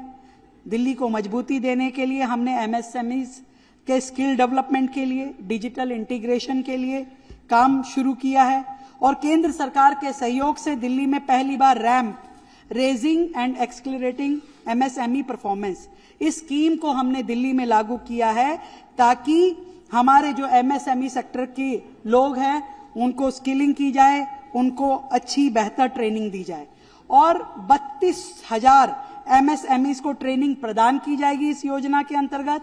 15,000 बिजनेसेस को जैम पोर्टल से जोड़ा जाएगा और ONDC जैसे डिजिटल प्लेटफॉर्म से भी इन सभी लोगों को, इंस्टीट्यूशंस को, इंडस्ट्रीज को जोड़ा जाएगा ताकि उन्हें नेशनल और ग्लोबल मार्केट प्रोवाइड की जा सके। हम अध्यक्ष जी, आदरणीय प्रधानमंत्री जी के नेतृत्व में दिल्ली में semiconductor manufacturing, research and development ecosystem, ये सब करना चाहते हैं और इसी के लिए हम दिल्ली में सेमीकंडक्टर पॉलिसी लेकर के आने वाले हैं, ताकि दिल्ली में भी एक बेहतर इंफ्रास्ट्रक्चर डेवलप हो, ताकि सेमीकंडक्टर इंडस्ट्रीज यहां पर आके काम कर सके। दिल्ली में हम अपने लिए एक दिल्ली ड्रोन पॉलिसी लाएंगे, क्योंकि दिल्ली में युवा बड़े उत्साहित हैं, उनके पास टैलेंट है, और नई एडवांस टेक्नोलॉजीज, रिसर्च और हाईटेक मैन्युफैक्चरिंग के माध्यम से हम दिल्ली में नई सेक्टर में घुस करके काम करना चाहते हैं। दिल्ली बनाएगी भी, दिल्ली आगे बढ़ेगी भी। ये सारे इंडस्ट्रियल सेक्टर के काम 160 करोड़ की लागत से, जो मैंने पहले भी बताया कि हम कंफर्मिंग नॉन कंफर्मिंग दोनों तरह के क्षेत्रों में सड़कें बनाने का काम इंडस्ट्रीज में करेंगे। 160 करोड़ रुपए सरकार इस साल देगी। अध्यक्ष जी, विरासत और आधुनिकता का संगम हमारा टूरिज्म विभाग शानदार काम किया पिछले 1 साल में, और इसीलिए हमने अपने इस विभाग का बजट बढ़ा के 121 करोड़ से 412 करोड़ रुपए कर दिया, और अलग से आर्ट, कल्चर और लैंग्वेज का 173 करोड़ रुपए कर दिया। दिल्ली की ब्रांडिंग, दिल्ली की पॉजिटिव इमेज बिल्डिंग, इन सब के लिए सरकार काम करेगी। दिल्ली में पहली बार इंटरनेशनल फिल्म फेस्टिवल हो रहा है 25 मार्च से। आप सब आमंत्रित है, जरूर आइएगा। और दिल्ली को ग्लोबली कल्चरल मैप पे दिखाई देना चाहिए। दिल्ली की एक ऐसी इमेज जो हमारी विकास और विरासत से जुड़ी हुई है, उसको दिखाई देनी चाहिए। केवल मॉन्यूमेंट देखने के लिए लोग यहां ना आए, दिल्ली में एक्सपीरियंस उनका ऐसा होना चाहिए जो क्लीनिनेस से, उनको यहां की सुंदरता से, यहां की ग्रीनरी से, यहां की इंफ्रास्ट्रक्चर से, हर चीज को देखने में उनको आनंद आना चाहिए। हमने दिल्ली को साफ सुथरी और बेहतर दिल्ली करने के लिए टूरिज्म माध्यम से एक नया काम पुराना है, दिक्कत पुरानी है, पर एक नए स्वरूप में इस काम को करने की सोचा है। पूरी दिल्ली में 1000 मॉडर्न टॉयलेट ब्लॉक बनाए जाएंगे टूरिज्म विभाग में। टॉयलेट सबसे बड़ी प्रॉब्लम है दिल्ली में। कोई व्यक्ति बाहर से आए या लोकल हो, वो एक समस्या घर से निकलने के बाद जो कहता है भाई टॉयलेट ब्लॉक बहुत खराब है, उनकी मेंटेनेंस, उनकी सफाई, सब चीजें परेशान रहते हैं लोग, विशेष रूप महिलाएं दुखी रहती है कि भाई बाहर जा रहे हैं तो टॉयलेट कहां जाए।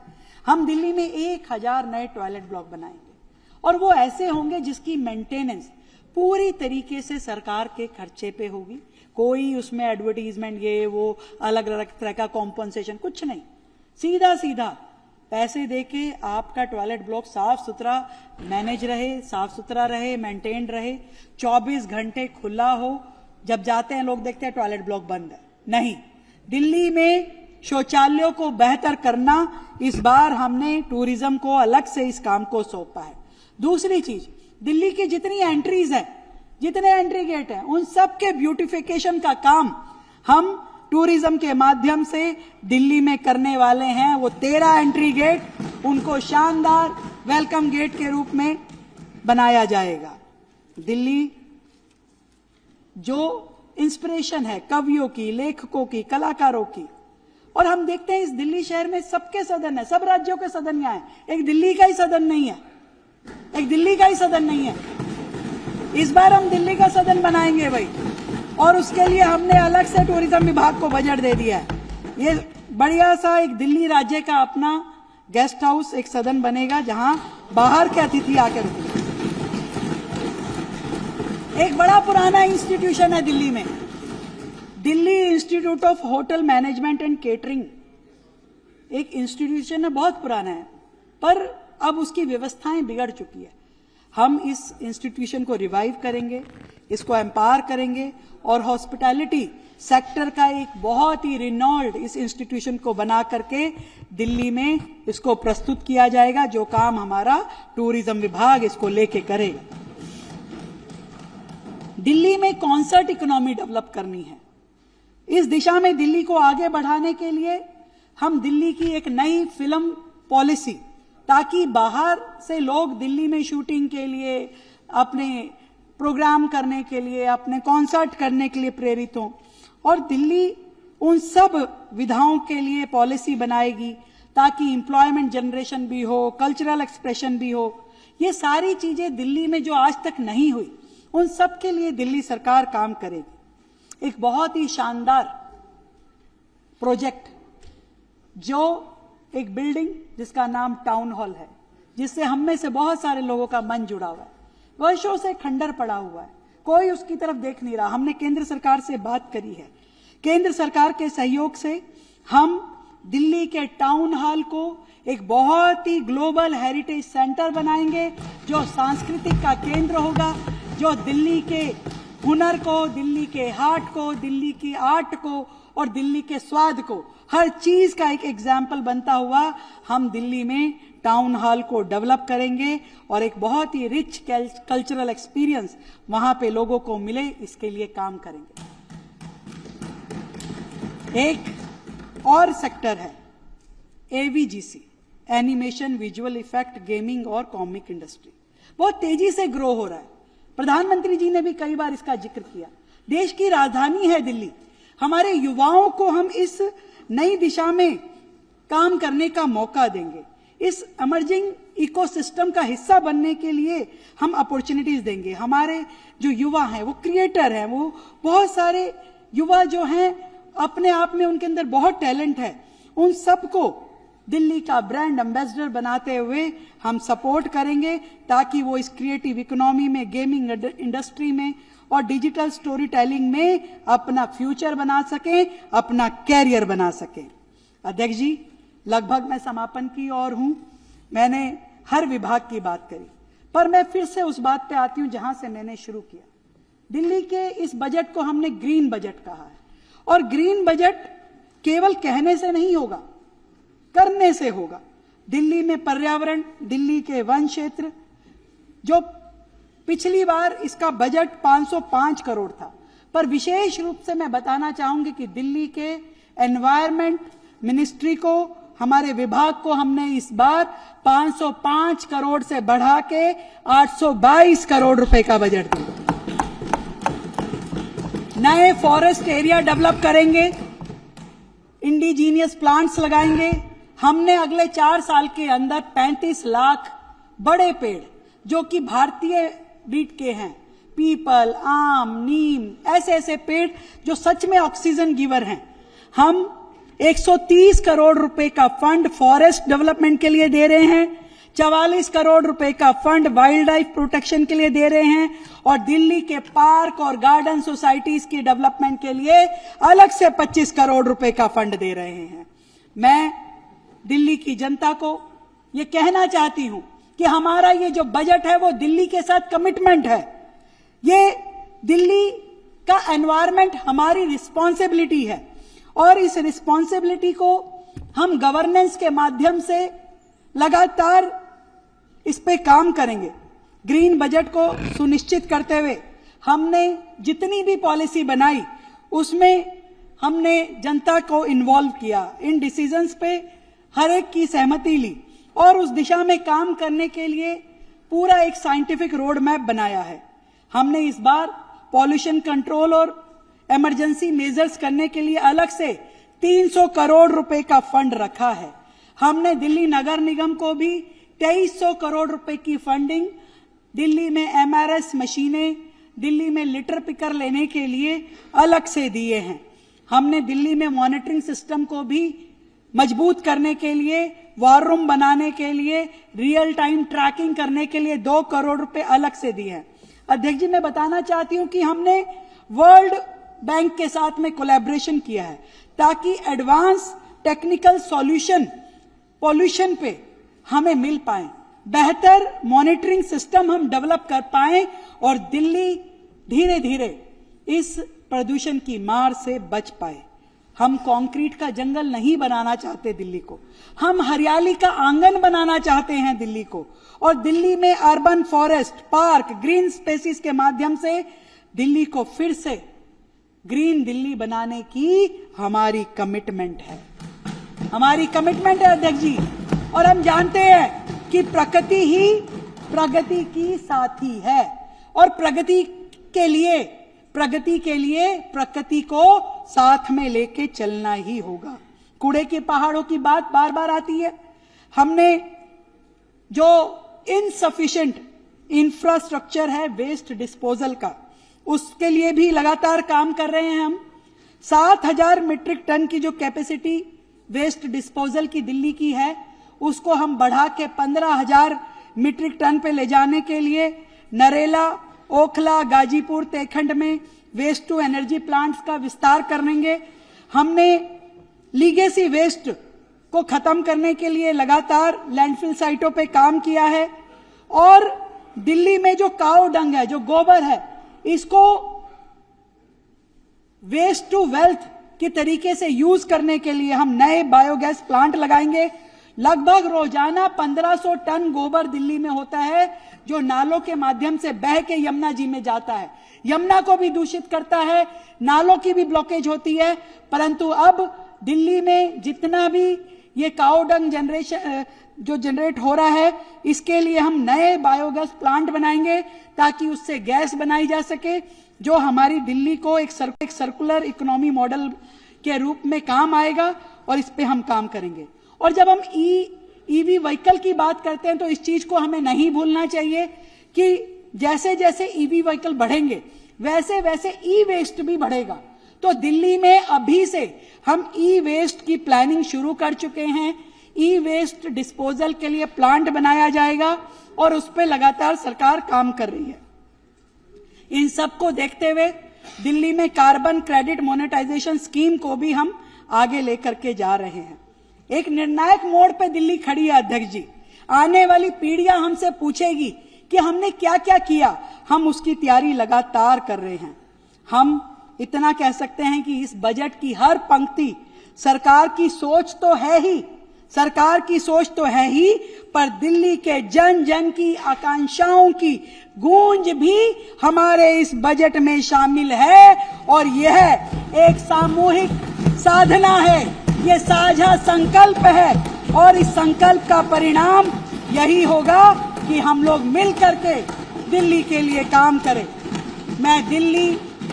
मैं हृदय से आभार व्यक्त करना चाहती हूं दिल्ली के करदाताओं का, जिनके परिश्रम की कमाई इस विकास की यात्रा की धुरी है।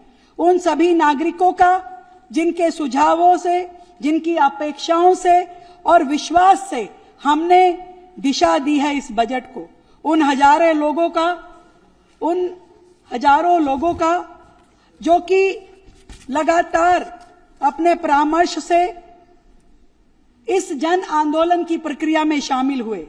मैं अपने सभी अधिकारियों का, इन समर्पित अधिकारियों का, कर्मठ कर्मचारियों का, नीति निर्माताओं का और अपने सभी साथी मंत्रियों का, अपने सभी विधायकों का धन्यवाद देना चाहती हूं, जिनके विजन के साथ, जो हमारे इस विजन के साथ लगातार काम कर रहे हैं और अपने काम को जन विश्वास के साथ जोड़ रहे हैं। दिल्ली की प्रगति को गति देने के लिए मैं देश के माननीय प्रधानमंत्री नरेंद्र मोदी जी का दिल की गहराई से धन्यवाद करना चाहती हूं, जो लगातार हमारा मार्गदर्शन करते हैं, दिल्ली सरकार को सपोर्ट भी करते हैं और केंद्र की अलग अलग योजनाओं के माध्यम से दिल्ली को आगे बढ़ने का मौका देते हैं। मैं धन्यवाद करना चाहूंगी आदरणीय केंद्रीय गृह मंत्री जी का, आदरणीय वित्त मंत्री जी का और हमारे दिल्ली के माननीय एलजी महोदय जी का, जिनका निरंतर मार्गदर्शन और आशीर्वाद हमारी इस सरकार के लिए हमेशा लाभदायक रहा। सर्वे भवन्तु सुखिना, सर्वे सन्तु निरामया। इस भावना के साथ मैं दिल्ली के इस वित्त वर्ष 2026-27 को इस सदन के विचारार्थ प्रस्तुत करती हूं और आखिरी में 2 लाइनें कह के अपनी बात को समाप्त करूंगी कि दिल्ली की राहों में फिर से उजाला छाने लगा है, कि दिल्ली की राहों में फिर से उजाला छाने लगा है। मेहनत का हर दीप अब जगमगाने लगा है, मेहनत का हर दीप अब जगमगाने लगा है। नई उम्मीदों के संग कदम बढ़ाए हैं, नई उम्मीदों के संग कदम बढ़ाए हैं। हर अधूरे सपने को फिर से हमने सजाए हैं। फिर से हमने सजाए हैं। भारत माता की, भारत माता की, वंदे वंदे।